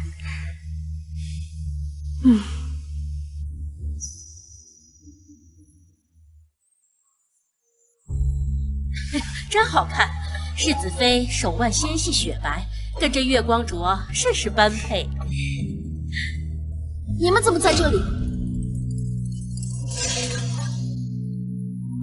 你来做什么？你们是不是要偷世子的东西？我这就去告发。这司库已被王妃接管，如果你不嫌丢人，就去吧。既然接管司库，我本来还想看看能拿走什么东西。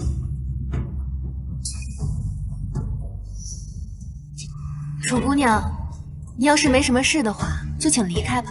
这里的东西，你就算摸再多遍，也拿不走的。这里所有的东西将来都是我的，我不过是提前看看而已。你心疼个什么劲儿啊？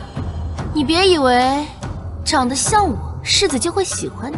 世子上辈子不喜欢你，这辈子、下辈子都不会喜欢你。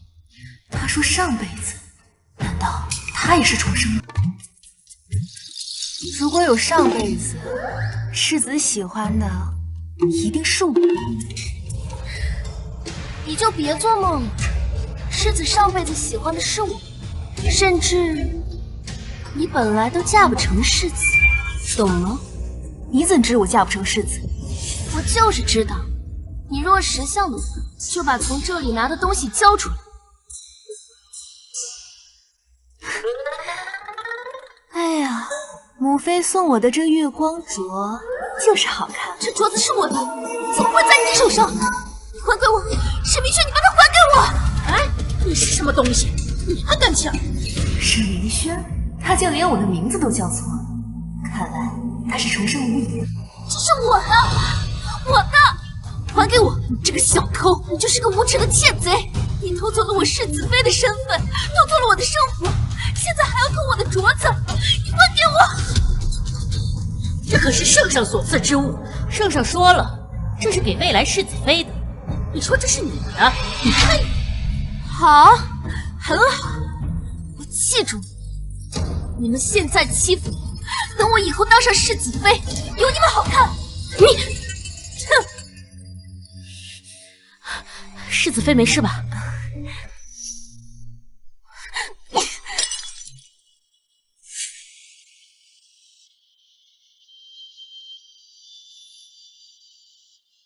你这是又怎么了？好端端的摔什么茶碗啊？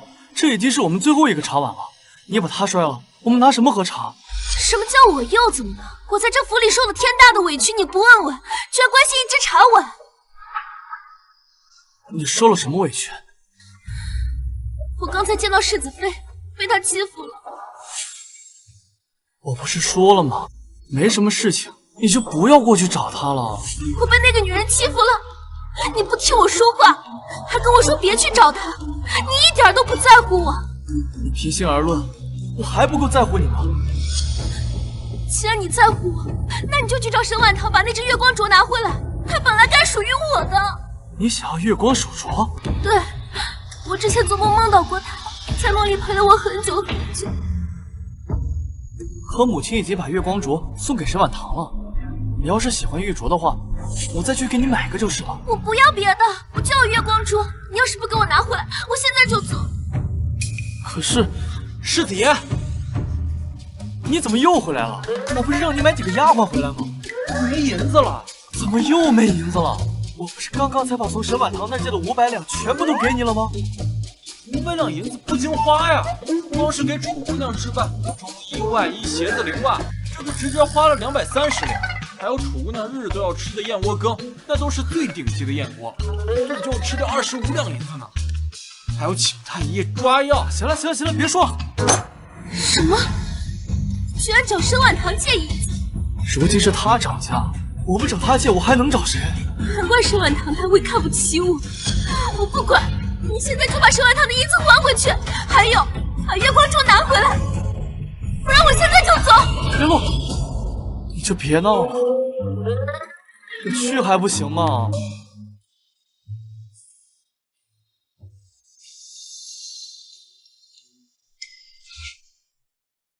嬷嬷，这是我给王妃新研究的药膳，可以帮助王妃平心静气。你让厨房照着这个来做。世子妃有心了，老奴一定吩咐下去。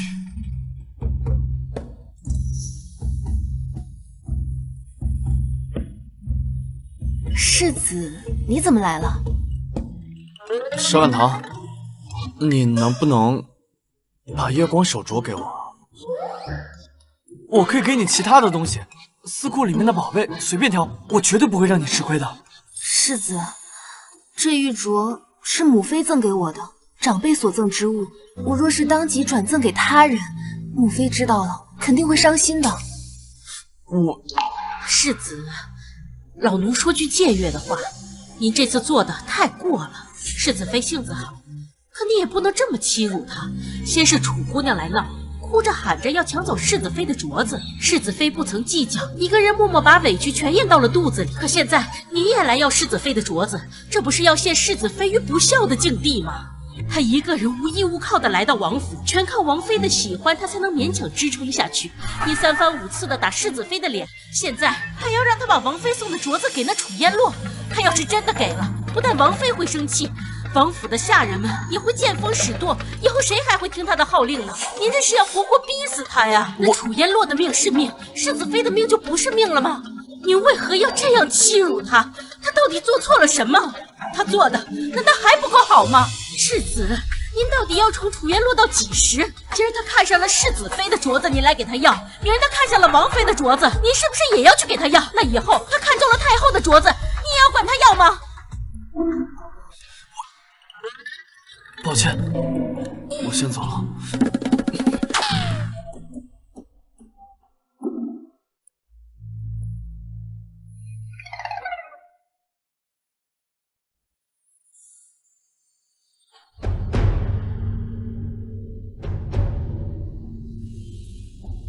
镯子没拿回来，我还是再给你买一个吧。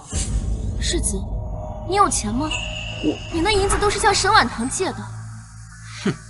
我一定会有钱的。这种穷酸日子，我真是受够了。不行，我可是重生的，必须想办法搞到钱。世子，听闻世子跟温伯府的大公子交情颇深，你若是开口向他借钱，他应该会同意吧？等日后发达了，再还给他就是了。你说的对，我可以找元征去借，他外祖可是江南富商。今天晚上我们就把他请到家里来喝酒。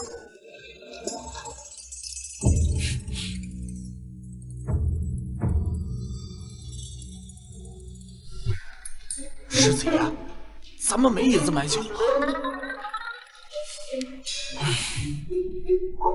他就不能自己带吗？最好再带几只烧鸡，几只醉蟹，几个下酒小菜。哪有请客吃饭让客人自带酒菜的？好丢人呐！自带酒水？是啊，墨迹觉得太丢人了，心里憋屈死了，所以私下找我吐槽那个楚烟洛太奇葩了，竟然撺掇世子去找温伯府的大公子借钱。他怎么知道对方一定会借？难道他对那人很了解？杜鹃，你去找几个机灵的小厮，盯着世子院里的动向。今晚要是发生了什么，一五一十告诉我。是，小姐。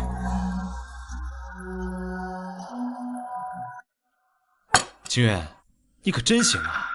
怪不得一直不肯让兄弟我见楚姑娘呢，原来是因为楚姑娘美若天仙，怕我们跟你抢人啊！哎，好兄弟，其实今天我找你来，还有另外一件事情，能不能借我点银子花花？都是兄弟，什么借不借的？明天我就叫人给你送府上去。真的？那我要1万两，你也给？给，怎么不给？不过，让我给多少，这个得看你的本事了。什么本事？喝酒的本事啊！你把这都喝了，我就给你1万两。好，说话算数啊！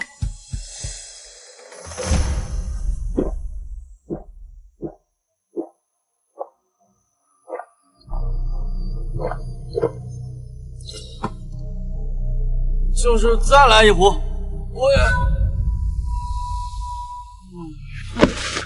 世子，您没事吧？还不赶紧把世子扶到书房去？怎么能让他睡在这里？浑身上下都是酒气，臭死了！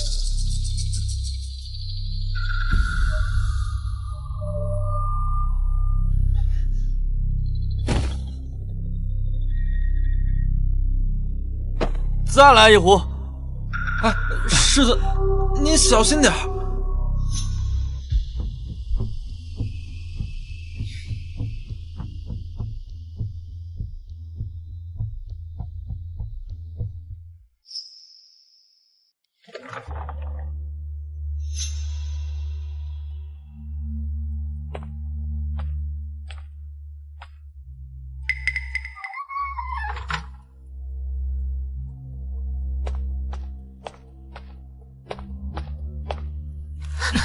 这胚子，你装的不错啊，把萧清月耍得团团转，竟然还真的让你混进王府了。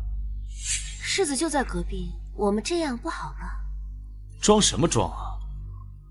今夜你不把爷伺候好了，我就告诉萧清月，你怀的那个野种是我的。还有你写给我的上百封情书，拿给他看看，好叫他知道你对我到底有多爱慕巴结。你不能给他看。那你还等什么？小公子，我这次找你来是想跟你谈笔生意的。都什么时候了，你还跟我谈生意？我研究出一种果酪冰丸，如果能在你的酒楼里售卖，一定会大赚一笔。到时候分我30%利可好？好啊，先把我伺候好了，其他的都好说。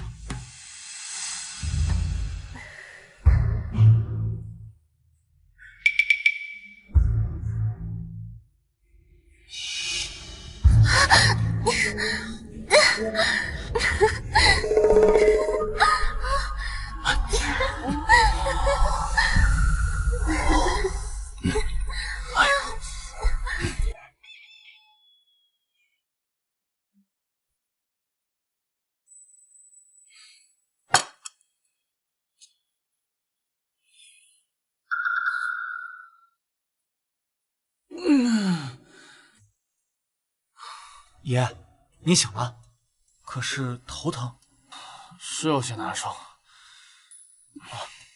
这是奴才从世子妃那里拿来的醒酒汤，您喝一碗吧，喝了头就不疼了。谁让你去他那儿拿醒酒汤的？我告诉你，你以后少去他那儿，燕洛知道了又该吃醋。而且我不喝醒酒汤，把它拿走。爷，奴才不是替世子妃说话，是世子妃真的很好，您都那样对她。奴才说您喝醉了，她二话不说就让人准备醒酒汤了。那楚姑娘根本不管您，别说张罗醒酒汤了，她就连扶您一把都没有。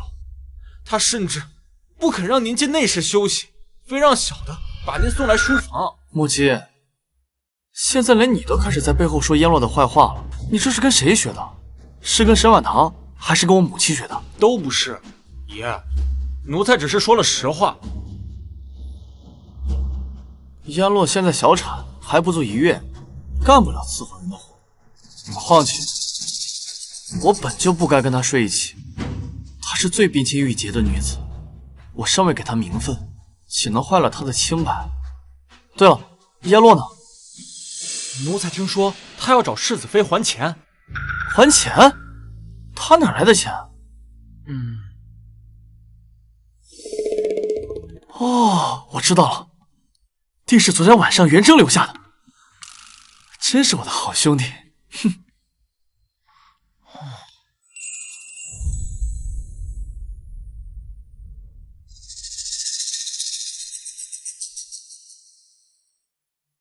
你怎么来了？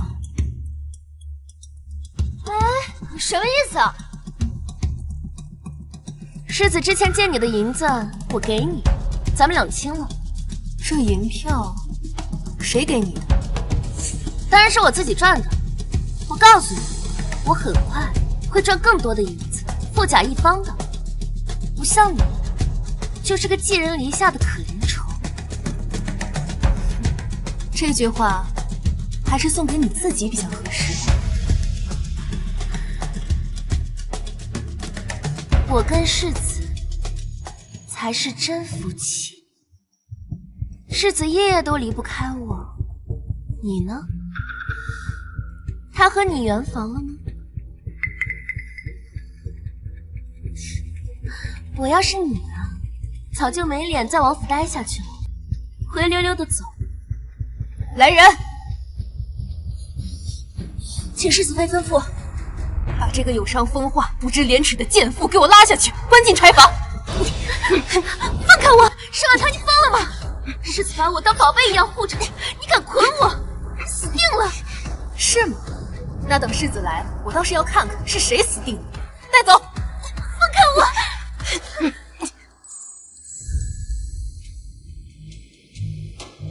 沈婉堂，燕洛呢？在柴房。谁让你关他的？你有什么资格？赶快把他放了！嬷嬷，把人带上来吧。让你管了几天家，你便张狂到不知道自己姓什么了，是不是？我告诉你，就算燕洛没有世子妃的名分，在我心里，她也比你重要1000倍、10000倍。你现在就给我滚出王府！我们王府不要你这种表面大度、私下嫉妒的小人。世子，我是您3媒6聘8抬大轿娶进来的，想要我走，世子可以给我休书，但我没有犯7出之罪的任何一条。世子这休书，怕是师出无名。哼！你滥用私刑，德行有亏，光凭这一点，我便可以休了你。清月，我以为我这辈子都见不到你了，你怎么现在才来？我好害怕。燕洛，你有没有受伤？他们有没有打你啊？还没有，可是他把我关进柴房。那柴房又破又脏，黑漆漆的，还有老鼠，这比打我还要可怕。都是你做的好事，你难道不知道燕洛最怕黑、怕老鼠吗？你为什么要这么对他？请问世子昨夜睡在哪里？是与楚姑娘睡在一起吗？胡说！我昨天晚上睡在书房。我跟燕洛，我们是发乎情，止乎礼。没有你们想象的那么不堪。在我没娶她过门之前，我是绝对不可能碰她的。而且，燕洛也绝对不是你们想象那种随便的女子。就算她住进王府，哦，是吗？我就知道，世子是一个恪守本分、疼惜楚姑娘的好男人。所以我想请问楚姑娘，昨夜与你彻夜纠缠，在你身上留下痕迹的男人到底是谁？你在说什么？我听不懂。听不懂？可不久前还特意扯开你的衣领，给我看你身上的痕迹。怎么，现在又不认了？你血口喷人！世子，你不要听他胡说，他就是嫉妒我得你喜欢，故意污蔑我。沈婉堂，你到底要干什么？你要逼死燕洛才罢休吗？你以为王府是筛子吗？什么男人想进便进？更何况，昨天星河院除了我之外，没有别的男人。世子不是想知道我为什么把楚姑娘给绑架？现在我告诉你，是因为他与男人私通。王府绝不允许这种事情发生。作为管家主母，有权利、有责任查清楚这件事情，给王府一个交代，也给世子爷一个交代。我不需要什么交代，燕洛不可能与人私通苟合，他是最清冷骄傲的。更何况，你就算污蔑他，也要找个像样点的理由吧。嬷嬷，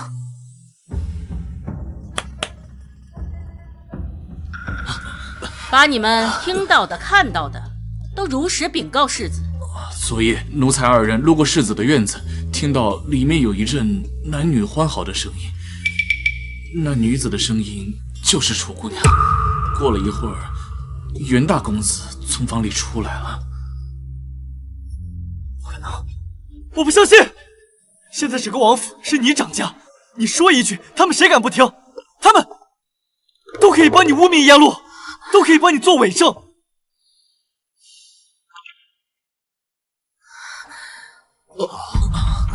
既然世子不愿意相信他们的话，世子可以亲自查看一下楚姑娘身上的痕迹。她身上那些痕迹，总不至于是我叫人弄的吧？沈婉堂，休想剥我衣服侮辱我！你今天欺负我，欺负的还不够吗？我就是死，也不会让你看我的身子的。你们也不配。楚姑娘，我可没有想看你的身子，我是让世子爷看。你迟早都是世子爷的人，给他看看也没妨。况且，就算你是清白的，那正好趁着这个机会给你个名分。给我一个名分？你什么意思？是要让我给世子当妾？这绝不可能！我楚烟洛这辈子绝不与人为妾，要做我也是要做正妻。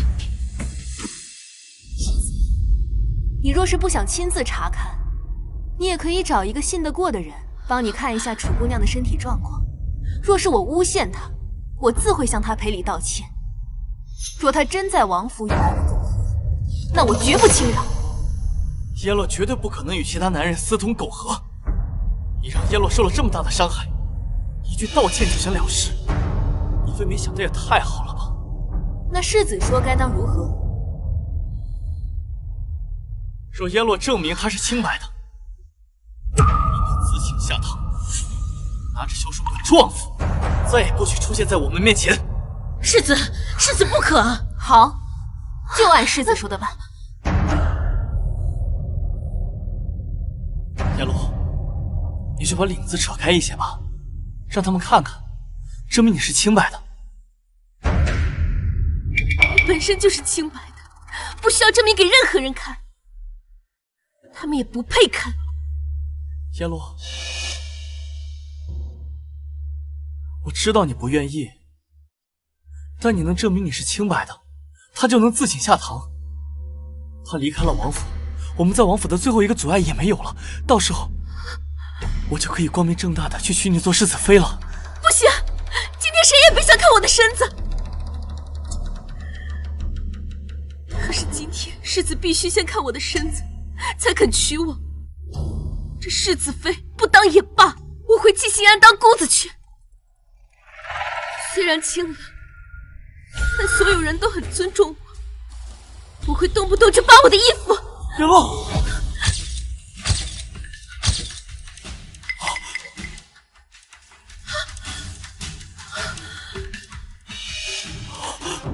小清源，你疯了吗？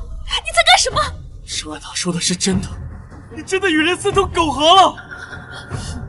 清源，清源，听我解释，不是这样的，你弄疼我了，你放开我！我都已经看到了，你还在狡辩！平时我连一根头发丝都舍不得碰，你要什么我便给你什么。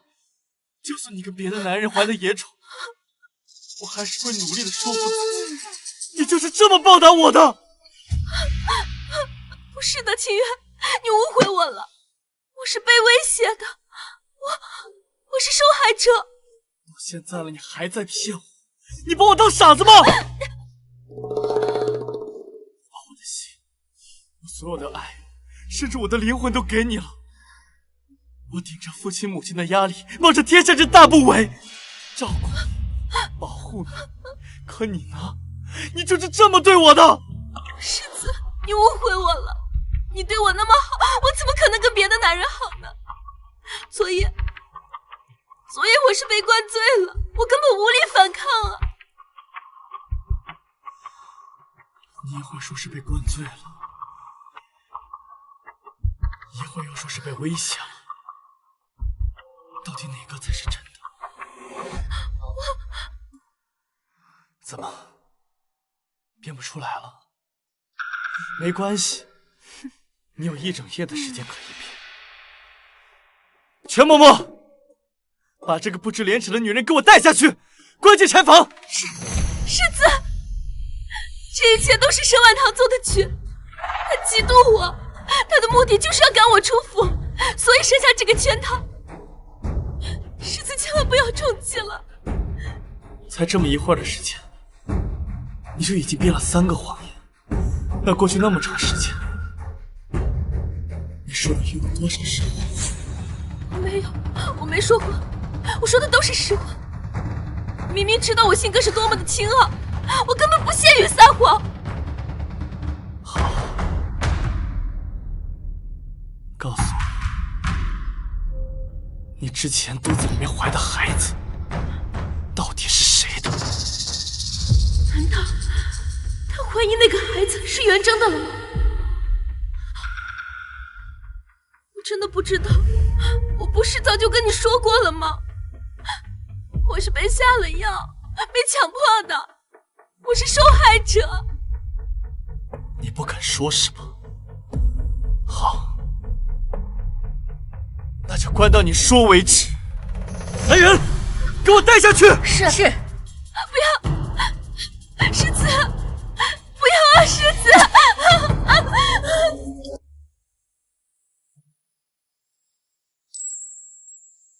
对不起，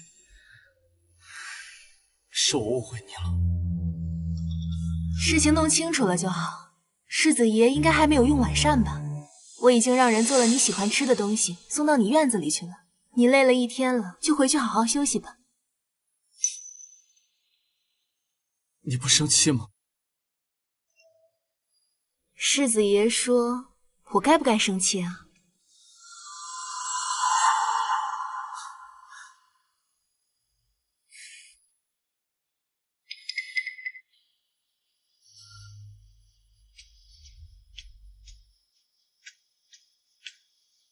世子妃，刚刚这么好的机会，你为何不把世子留下？杜鹃，你还是不懂我。是，世子当真对那个贱人彻底失望了。是啊，王妃，咱们终于盼到这一天了。老天保佑，老天保佑，我儿总算清醒了。这也多亏了世子妃，如果不是她当机立断，那个贱人还不知要蹦跶多久。王妃，你打算怎么处置她？明日就把她送回尼姑庵去，别脏了我们王府的地界。是。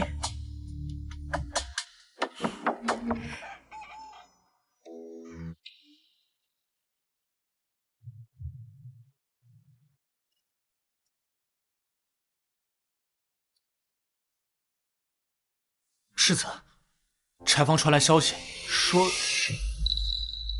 什么？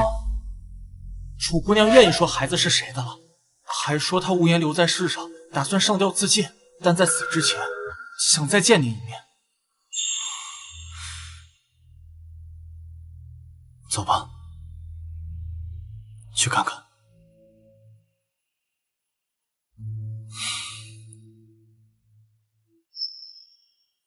他要寻死，奴才才不相信他舍得死呢。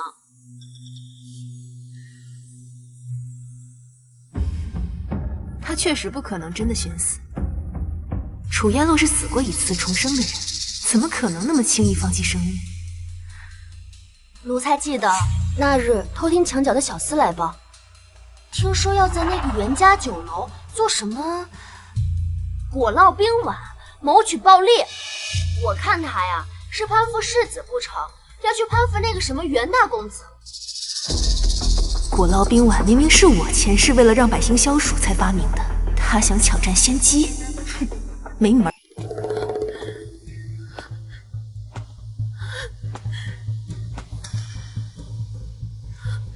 清渊，你终于肯来见我了。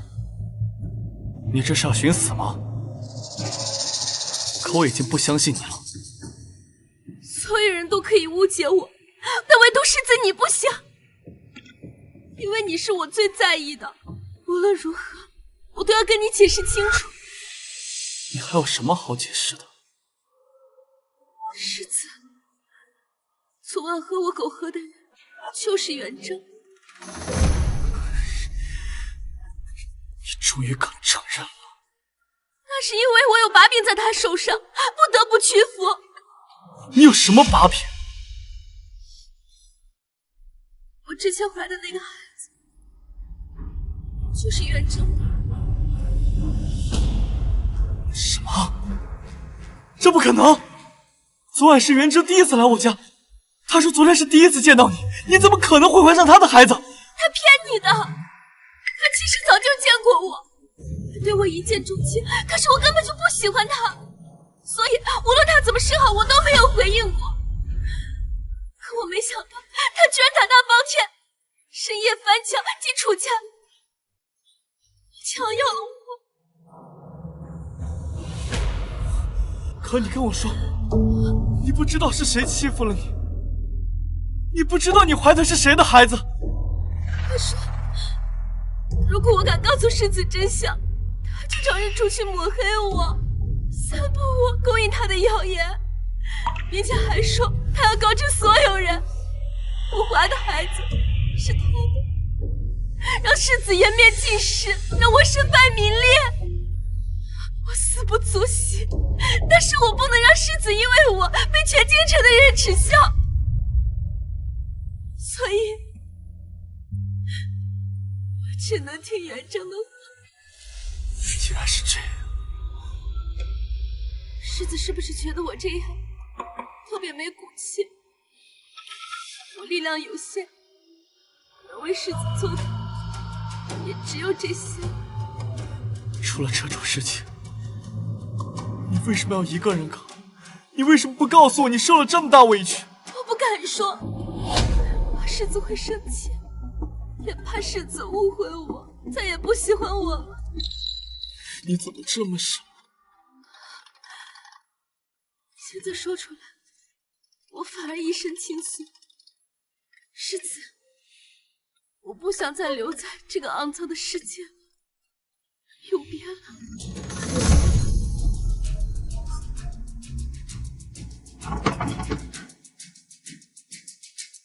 叶落！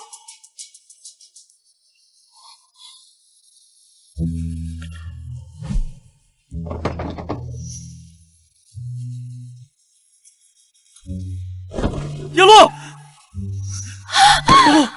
你怎么这么傻？错的不是你，是元征那个禽兽。世子愿意原谅我了。我原谅你了。我没有想到，这么久以来你受了这么大的委屈。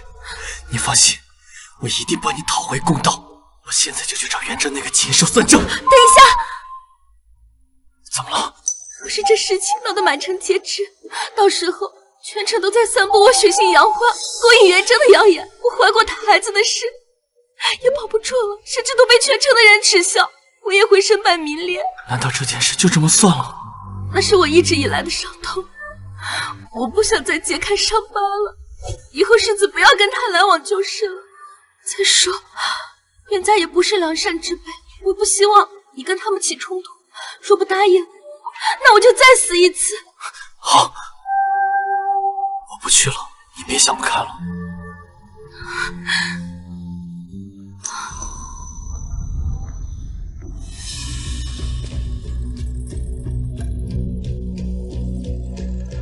世子妃，世子他怎么又相信了？昨晚他那般声嘶力竭，奴婢还以为他幡然醒悟了。萧清渊没救了，我要是母妃啊，就去旁支里重新过继一个孩子，免得祖宗基业不保啊！作孽呀！我还以为他终于看清那个贱人的真面目，能回头是岸了，我没想到被那个贱人几句混淆是非，他又陷进去了。生出这样的儿子，我死了算了。母妃，莫要气坏了身子。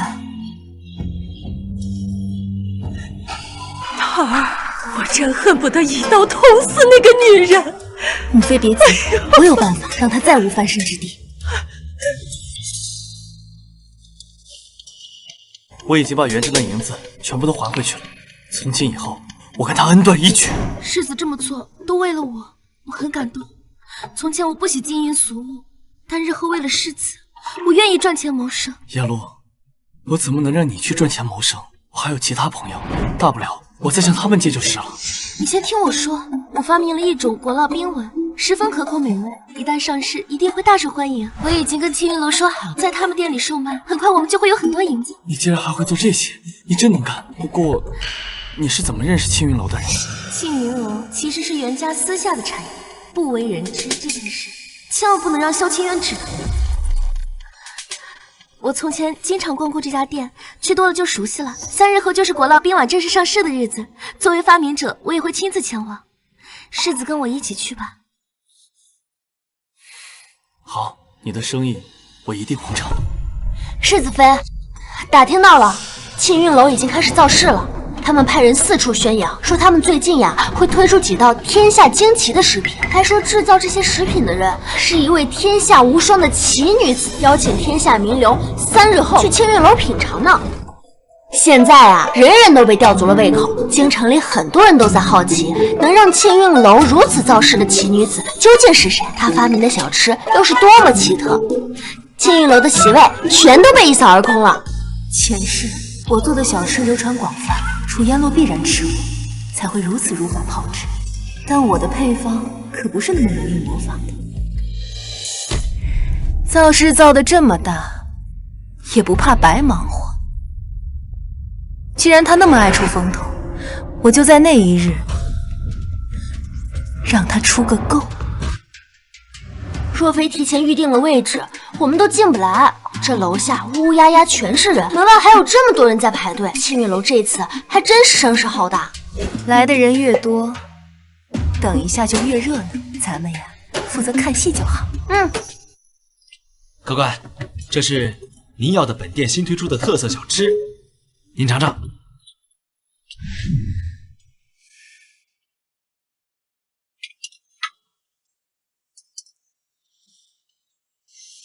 这味道比我的配方甜腻了不少，只是学了个样，却没学到精髓。世子妃，这味道虽然不错，可平日王府厨子做的比这还要好吃啊！只不过是模样新奇了些，可就这几样东西，就卖了足足136两纹银，这也太黑了吧！前世我售卖的古烙冰丸，一份不足1文，因为物美价廉，才会流传广泛，成为大家喜欢的市井小吃。他们的售价只有王公贵族才吃得起，而平日里能吃得起的人，定是山珍海味吃惯了。这样的东西在他们眼里，实在上不了台。都有啊，都有，不着急啊，不着急，不着急。掌柜的，把你们店里的小吃套餐给我来一份。对不住啊，这位客官，您给的银子不太够。哦，你可看清楚了，这可是10两，吃几份小吃居然不够。那我们怎么吃得起？我这套餐呀，一共需要136两银子。你这要不拿齐了银两再来？这么贵？你们这是来抢钱的？100多两，金子呢？哎，不吃了，都够我们家1年的开销了。我可没那么冤大头。走了，哎，走，诸位，太多了。是，别的事情。楚小姐，这人都跑没了，怎么办呀？是不是卖的太贵了？就是要让那些穷鬼知难而退。那些档次的人，哪有资格吃我发明的小吃？我可是足足准备了1000份呢。人要是都跑了，东西放到明日后日就坏了呀。怕什么？你让他们准备一下，我马上登台。等他们看到了我，那些客人自然愿意掏腰包。待会儿见到温伯，该怎么说记住了？我办事，嬷嬷放心。下去吧。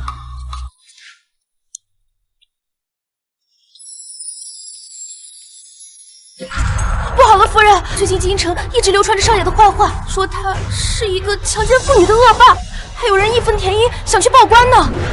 什么玩意儿？我儿何时强抢民女了？就是之前一直纠缠着少爷不放的那个楚烟洛，她如今进入了宁王府，到处跟人说她怀孕，是少爷对她用强，还说至今少爷还对她纠缠不放呢。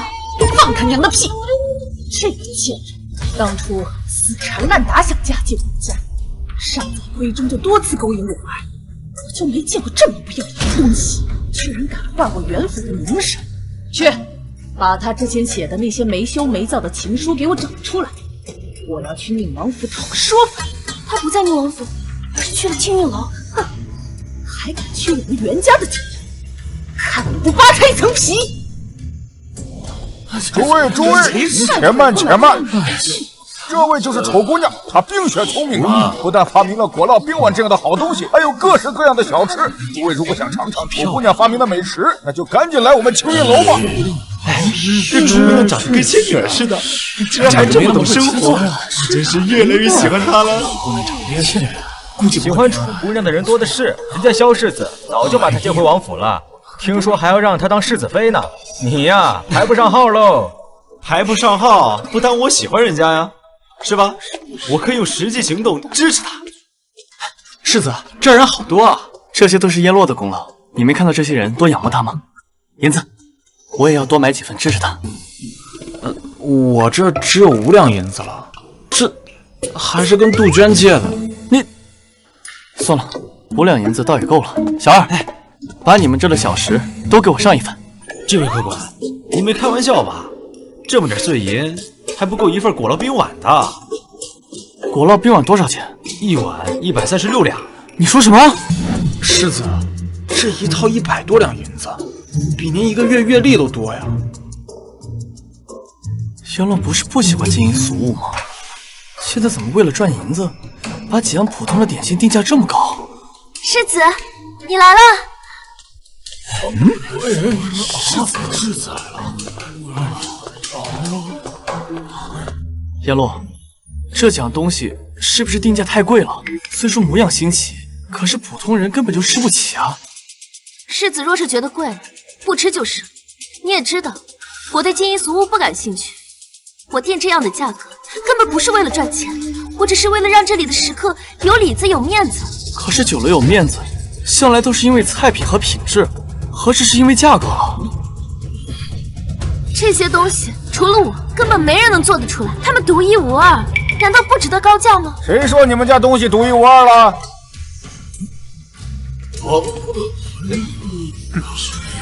附近的几家酒楼2天前都已经开始售卖，而且1碗才卖不到1两银子，味道也比你们家好很多。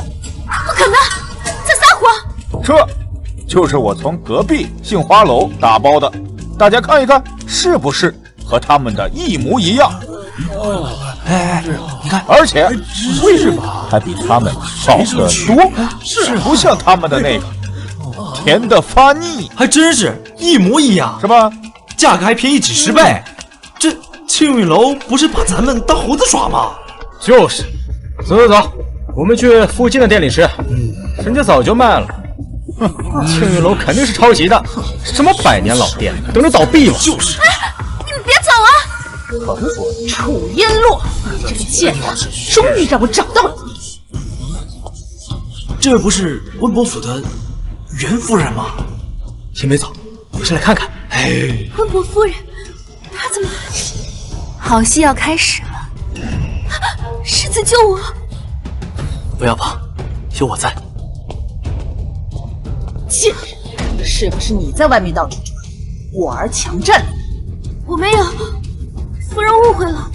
误会？现在街头巷尾都在传我儿强抢民女，不是你在说，还能是谁？袁夫人，这些事情难道不是袁征做的？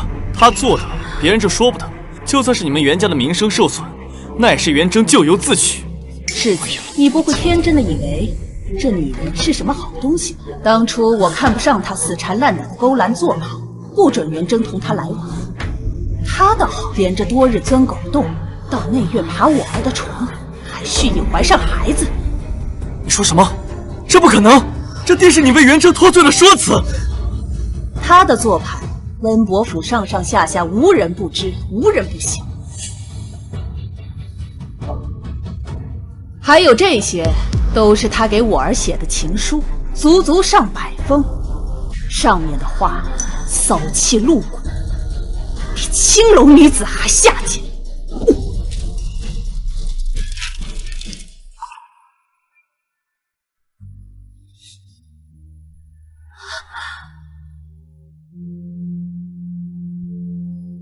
哎，哦，哎呀，这写的什么呀？这是不堪入目呀！哎呦，没想到他是这种人，看不出来啊。世子，他的字可认得？我认得。所以这些露骨的话都是你写给袁征的，你却跟我说你是被他们疑晕了，被迫失身。楚烟落，你骗得我好惨！不是的，这些都是假的，就是他强迫我的。人证物证摆在面前，休想抵赖。就你这样的，还想倒打一耙冤枉我？信不信我把你送到官府去，让你尝尝颠倒是非的下场？不要，不要去官府！世子救我！严洛，你一次次的背叛我，欺骗我，践踏我的真心，这一切都是假的，都是假的！不是的，我没有，我知道了，是沈婉堂，肯定是他把我和袁征的事情散播出去的，要不然怎么会人尽皆知呢？楚烟洛，事到如今，你还想攀咬我吗？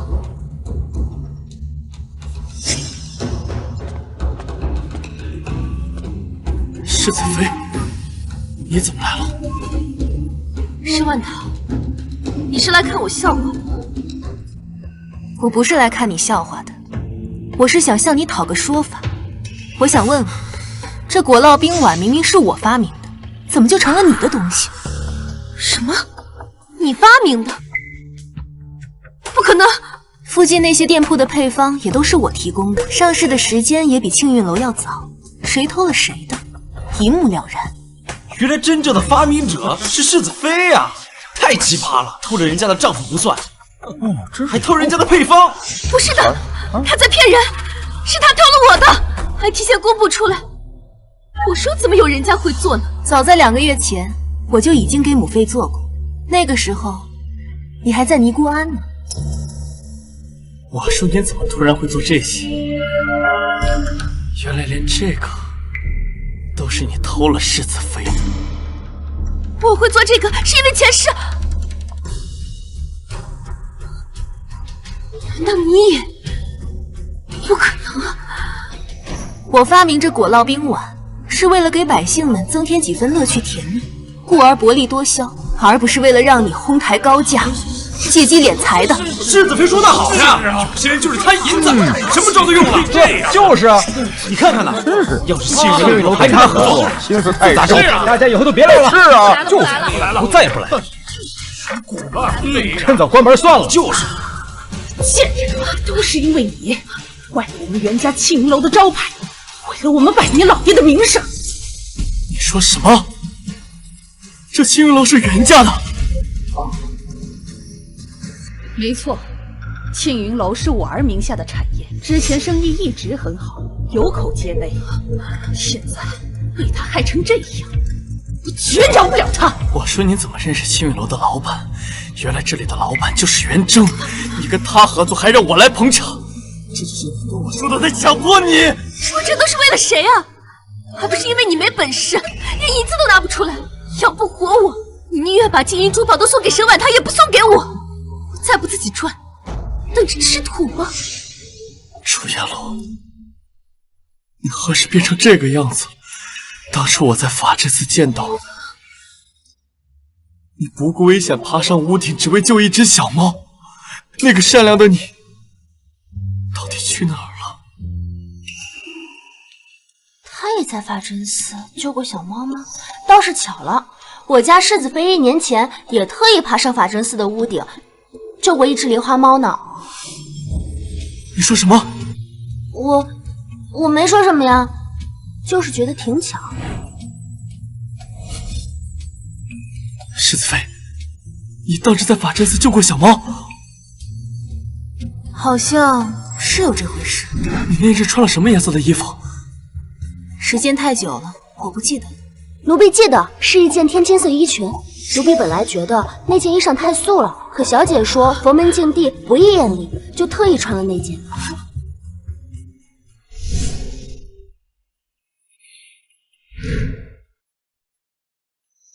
这世上竟有如此出尘脱俗的女子，像仙女一般善良，天青色，所以在法真寺见到的根本不是什么楚烟落，而是你。世子，你看到的喜欢的人都是我，我那天就穿着天青色的衣服。你闭嘴！我后来问你，你支支吾吾的说自己穿了一件白衣救猫，还说什么夕阳西下，我看错了颜色，信以为真。所以连这件事情都是你在冒充世子妃。若早知那日的人不是你，我根本不会一下子喜欢上你，更不会对你掏心掏肺，认定你是个善良的人。不相信，沈婉堂根本比不上我，是他模仿我，是他东施效颦。世子，你忘了吗？我们在一起的时候那么快乐，你不能抛下我不管了。怀了别人的孩子来找我接盘，你为了一碗燕窝羹大闹王府，还把奸夫找到家里，还在我的床上苟合。你说这是快乐？你告诉我什么是快乐？这也太不要脸了！世子真能忍呐！这世子妃也是倒霉，怎么嫁给了这种人？脸都不要！世子妃，世子，天色已晚，我就先回去了。还望世子以后擦亮眼，不要再看错了，别再让父王母妃伤心了。楚烟落，从今日起，不准你再踏入王府半步。我会找人送你回尼姑庵，严加看管。说你再敢出来兴风作浪，杀无赦！说的就是你。要我说呀，世子之前真是够糊涂的。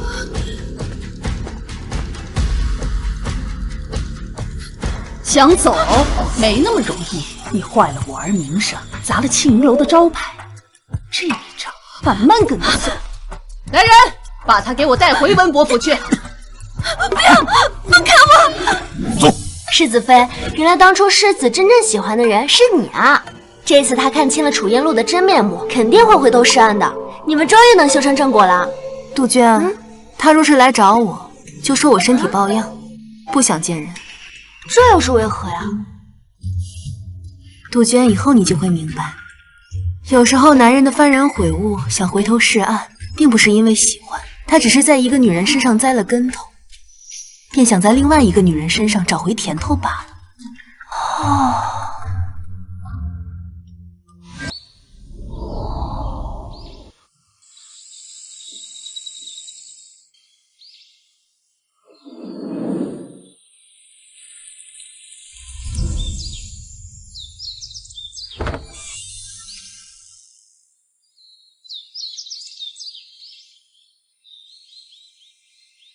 世子，世子妃身体抱恙，她不愿意见你。我知道，她不愿意见我，但我这次是真心悔过。如果她原谅我，一定要告诉我。是。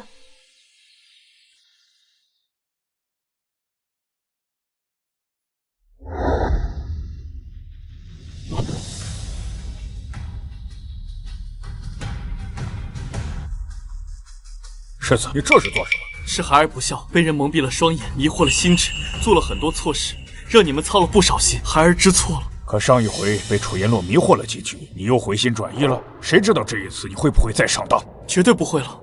我现在才知道，当日我在寺庙一眼爱上的，就是世子妃，不是他。当真？那你快去告诉世子妃，多哄哄她呀。她身体不舒服，不愿意见我。谁让你之前做了那么多荒唐事？我若是堂儿，我也不会见你。你给我好好表现，堂儿心软，自会愿意见你。你若是执迷不悟，就等着孤独终老吧。孩儿谨记。你能清醒，全靠世子妃聪慧机警。我时常想，定是老祖宗都看不下去你荒唐糊涂，才会派堂儿过来收拾你。好了，起来吧。过几天你表兄就要回京城，到时候你带他多出去转转。真的？表哥常年在外经商，我已许久没见。他虽比你只大2岁，但他却比你成熟了不少。如果你能够像他那样自立自强，我和你母妃也就不担心你了。世子妃不想见我，是不是觉得我心智不够成熟？若是我能改变，她会喜欢上我吗？王爷、王妃，世子爷，沈家那边传话，沈大人病了，想请世子妃回府探望。快，你去跟世子妃说一声。是啊。沈大人毕竟是你的岳父，他生病了，你是女婿，要不你和婉堂一起去探望？我才不去，他们对世子妃又不好。上次回门，他们居然叫世子妃走侧门，还叫一个小丫头出来敷衍了事。我讨厌沈家。既然如此，你就更应该去了。万一堂儿被人欺负，你还能护着她一些。母亲，你说的对。那我也去看看。哎，等一下，王爷，婉堂嫁进来这么久，为了王府尽心尽力，又将世子引入正途，我们理应去一趟沈家见见亲家，给婉堂一个体面，让婉堂在家里能够多受重视一些。反正今日无事，那我们便一同前往。走。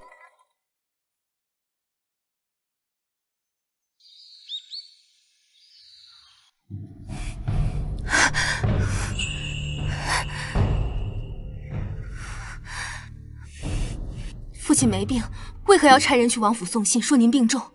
我急急忙忙赶回来一趟，倒是没什么。倒是父亲，你这么咒自己，不太好吧？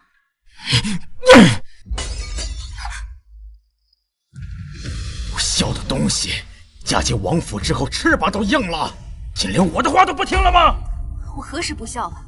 你去王府前分明答应过我，要在宁王面前替我说好话，助我升官，可如今一点动静都没有。托人给你带信，你竟从未回复，你心里到底还有没有我这个父亲？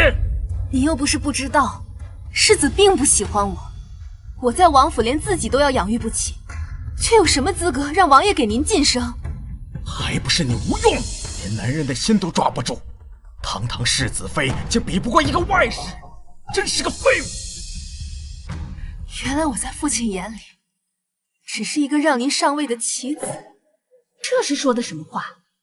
你父亲得势，你在王府才能站得住脚跟啊！不然日后你被欺负了，我可不管你。我在王府受委屈的时候，你们可曾问过？父亲送来的那些信我都收到了，上面除了提父亲自己，可曾提过我半个字？若是我不孝，也是父亲不慈在先。没有我，你能嫁进王府？没有我，你能当上人人羡慕的世子妃？我今日就要好好的教育教育你这个白眼狼！来人，把我鞭子拿来！我看谁敢！我乃宁王府世子妃，打我就是打宁王府的脸，就不怕王妃和王爷怪罪吗？父亲，您可别被他给骗了。宁王和王妃，我再清楚不过了，他们最是冷血无情了。别说是打他一顿，就是他死了，他们呀，连眉毛都不会皱一下。上次去王府，你也应该听说了。宁王妃她疼爱我，将我视如亲生女儿，更是将王府的管家之权给了我。你们若是敢伤我，她定会掀了这神府。你说什么？你拿到管家之权了？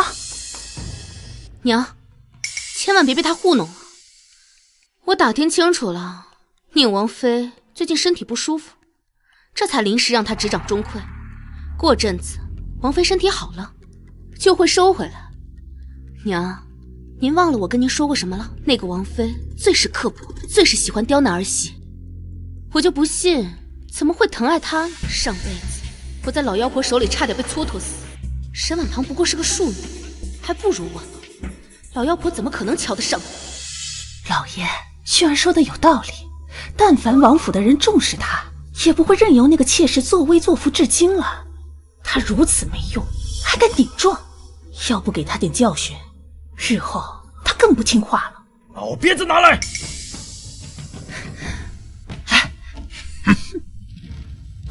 我看你们谁敢动世子妃一下！贱婢，这里有你说话的份吗？我的人你都敢打，反了你了，竟敢殴打长辈！既然撕破脸，那我不妨再多问你一句，当初我小娘是怎么死的？当然是你小娘身体不好，因为太贱了，生一场病就死了。不，她是被你害死的！胡说八道！我堂堂当家主母，会害她一个妾室？你收买了她身边的婢女，在她房间的香炉里每天都点着有毒的安神香，就这样日积月累，一点一滴将她的身体拖累。这件事我做得极为隐蔽，经手的婢女更是被我遣回老家了。她是怎么知道的？我帮着廖有鹤查案的时候，无意中发现一种有毒的安神香，味道熟悉，才知道真相。我小娘她为人善良，行事低调，她究竟哪里得罪了你，让你这样痛下杀手？老爷，她定是为了摆脱鞭刑，故意编排我，不要上当了。够了！人死都死了，还说这些有什么用？倒是你敢打你母亲，下一步是不是还要打我呀？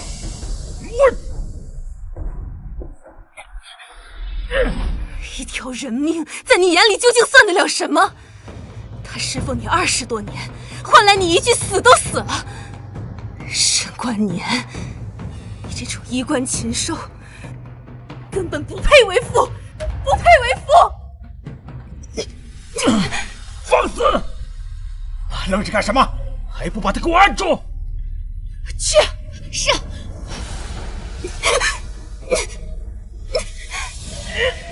住手！在做什么？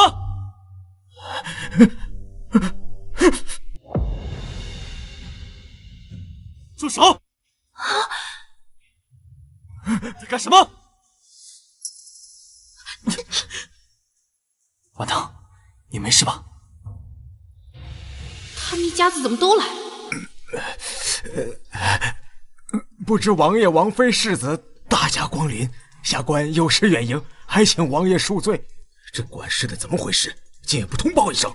不知道啊，是本宫不让他们通报的。沈大人，方才我看你拿着鞭子要打我的儿媳，是她犯了什么事儿吗？王妃有所不知，这孩子在家中刁蛮任性惯了，明知老爷身体抱恙，他还耀武扬威，刚刚更是打了我一巴掌。老爷一怒之下才想动用家法。看沈大人的样子，不像是身体抱恙，还有力气打我的堂儿。我看你精神得很啊！怎么回事？你不是说他在王府不受重视吗？为何王妃这么袒护他？我也不知道啊。王妃息怒，都是误会，误会。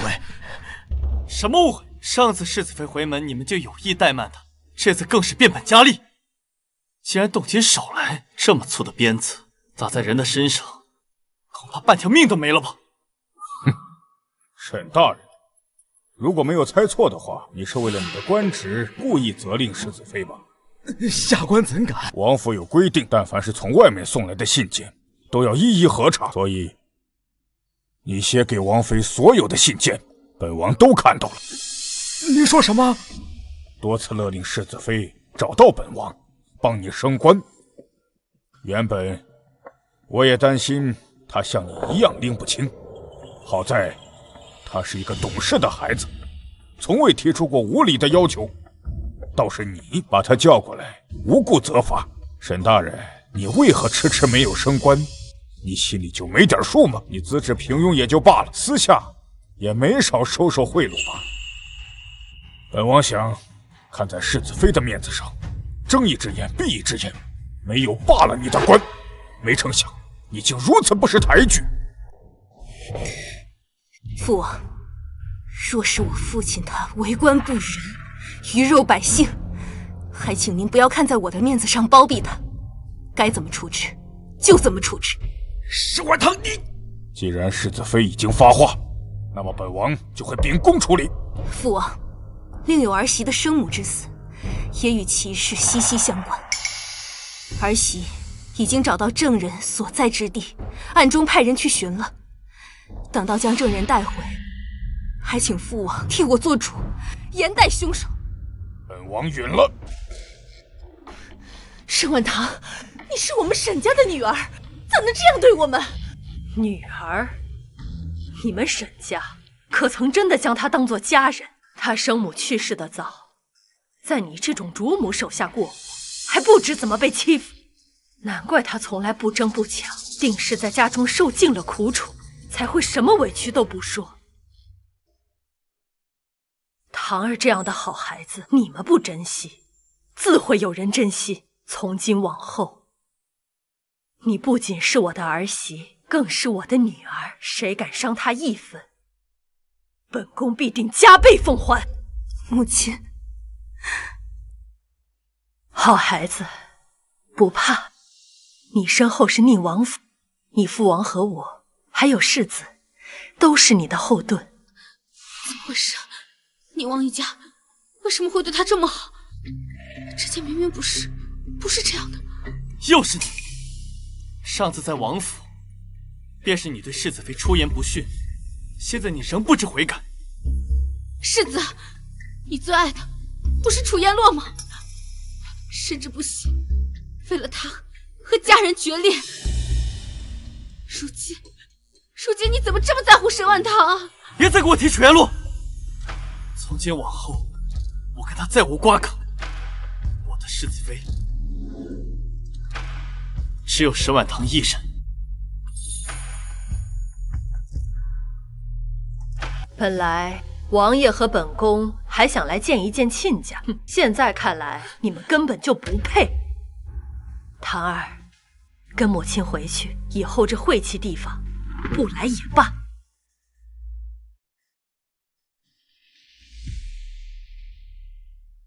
这就是有人撑腰的感觉吗？小娘死后，我已经许久没有感受到家的温暖。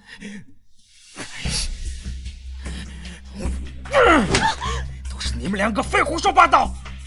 非说沈婉堂在王府不受待见，现在好了，王爷要查办我，我要是丢了官，都是你们两个害的。我也不知道怎么会有那么大的变化。明轩，为什么事情没有像你说的那样发生啊？那廖有鹤还能出人头地，当上大官吗？一定的，不然我嫁过去吃了那么多苦，不是都白费了吗？老爷不好了，姑爷被抓到官府去了。什么？他今天不是去书房读书了吗？为何会被抓？难道他跟同僚打架了？沈明轩，你不是说廖有鹤是考进士的料吗？我还特意托人送他去明哲书院读书，他竟给我惹是生非。姑爷不是打架，那是怎么了？听说他是调戏了一个同窗男子，被对方揭发，闹到了院长那里。他调戏的人又恰好是鸿胪寺少卿的儿子，对方不肯放过乌影，非要报官啊！你说什么？廖有鹤，他调戏一个男人，难怪他从不与我同房。我每次与他亲近，他都避我如蛇蝎。原来，薰儿，薰儿，薰儿！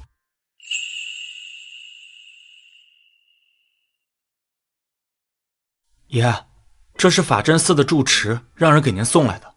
住持说您应该不会再去寺庙修行了，但这佛珠他答应过赠与您，便是和您有缘，不好再给旁人，就还是让您收着。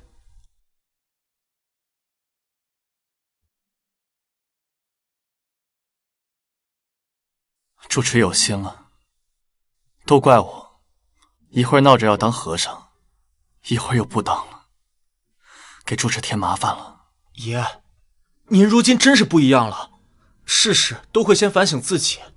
吃了这么大的亏，若是再不长记性，岂不是太蠢了？我有些困了，先睡一会儿，等睡醒了，我再去找世子妃。他还没有原谅我呢，你先退下吧。是。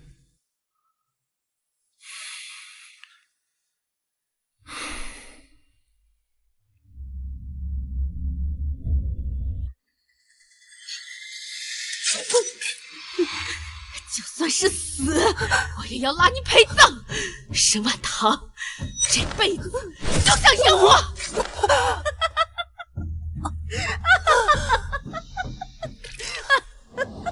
抱歉，害得你无辜受到牵连。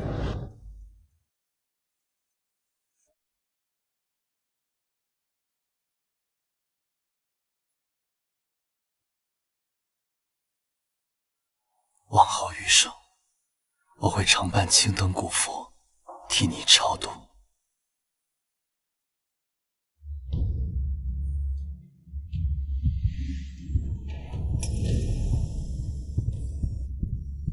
沈婉堂，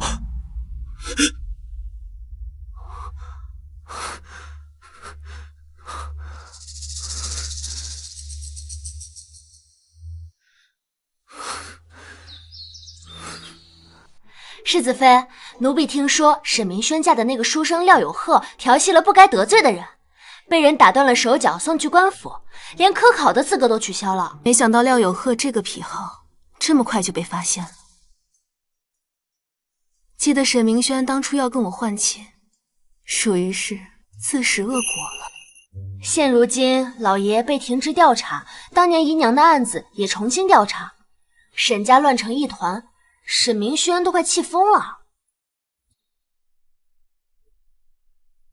沈婉堂，沈婉堂，我有话跟你说。我做了一个梦。梦？不知世子做了什么梦啊？在梦里，我娶的人并不是你，而是你的姐姐沈明轩。是吗？但是我们的关系很差，那时候我还被楚颜洛蒙在鼓里，以为他是好人。你姐姐嫁给我后，因为嫉妒害死了楚颜洛，我对她恨之入骨，所以就对她下了剧毒。可是我没想到，你路过的时候，他连你也一起杀害了。然后呢？后来我对你的死很内疚，毕竟你是无辜受害，被我牵连。那个时候我出家为僧，就将手腕上的佛珠送给了你。虽然我们素不相识，但是你死后，我为你超度了整整7日，嘴里念的都是你的名字。果然，我们早有前缘。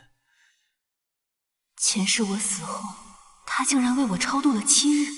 沈婉堂，我知道你不相信我，可是当我想起你姐姐看到我时的样子，一切觉得那么真实，或许她也是重生之人。世子，我不是不相信你，而是有些意外。是不是因为这个佛珠，我才想起来前世的一切？没想到我们竟有这样的缘分。只可惜我识人不清，害你受了这么多伤。我真不是东西。或许我能轮回转世，还有世子你的功劳呢。功过相抵，我原谅你了。真的？你真的愿意原谅我吗？那你还愿意跟我在一起吗？世子，你出身高贵，又是家里独子，难免会天真任性一些。我不想跟世子虚与委蛇，便实话实说。我将世子视为家人，但我对世子并无情爱。我占着世子妃的身份，理当和世子琴瑟和鸣，繁衍子嗣。可私心，我对世子没有办法当成夫君一样去喜欢，去依赖。我能理解，感情不是一蹴而就的。如果不是我知道那天在寺庙救下梨花猫的人是你，或许我也不会喜欢你。世子，那你怎么知道你喜欢的一定是我呢？也许你喜欢的只是那天的风，或是那天的夕阳，是那天的梨花猫，而不是一个具象的我。不然，当你再见到我的时候，你为什么不心动呢？我那是被楚烟洛迷惑了，所以才忽略了你。世子，我没有责怪你的意思。爱一个人，或者不爱一个人，都没有错。那我还有机会吗？如果我后面改过自新，奋发图强，往后变得成熟起来，你还愿意再考虑我吗？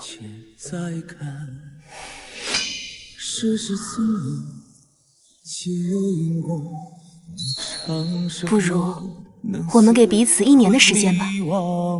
若是1年后，我对世子有了不同的感情，世子也仍然喜欢我，或许可以试着以夫妻的身份相处。但若是1年以后还是没有产生情愫，我们依旧可以做家人啊。我替世子管理这一方宅院，世子可以纳妾生子，寻找真爱，你觉得呢？我要好好想一想，再给你答复。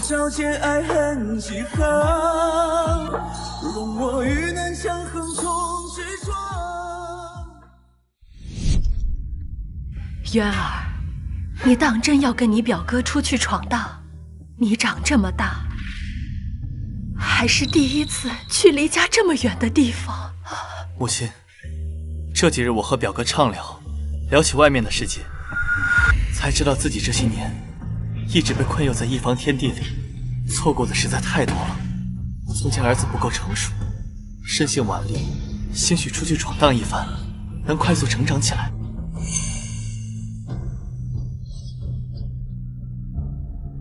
难得他有如此进取之心，让他闯一闯吧。小拓，有子虚陪伴在他的身边，一定不会出事的。好，姨父放心，子虚一定将表弟照看好。沈婉堂，别忘了我们的1年之约。愿世子此去，天高海阔，长风万里。待到来年春暖花开时，我们再相见。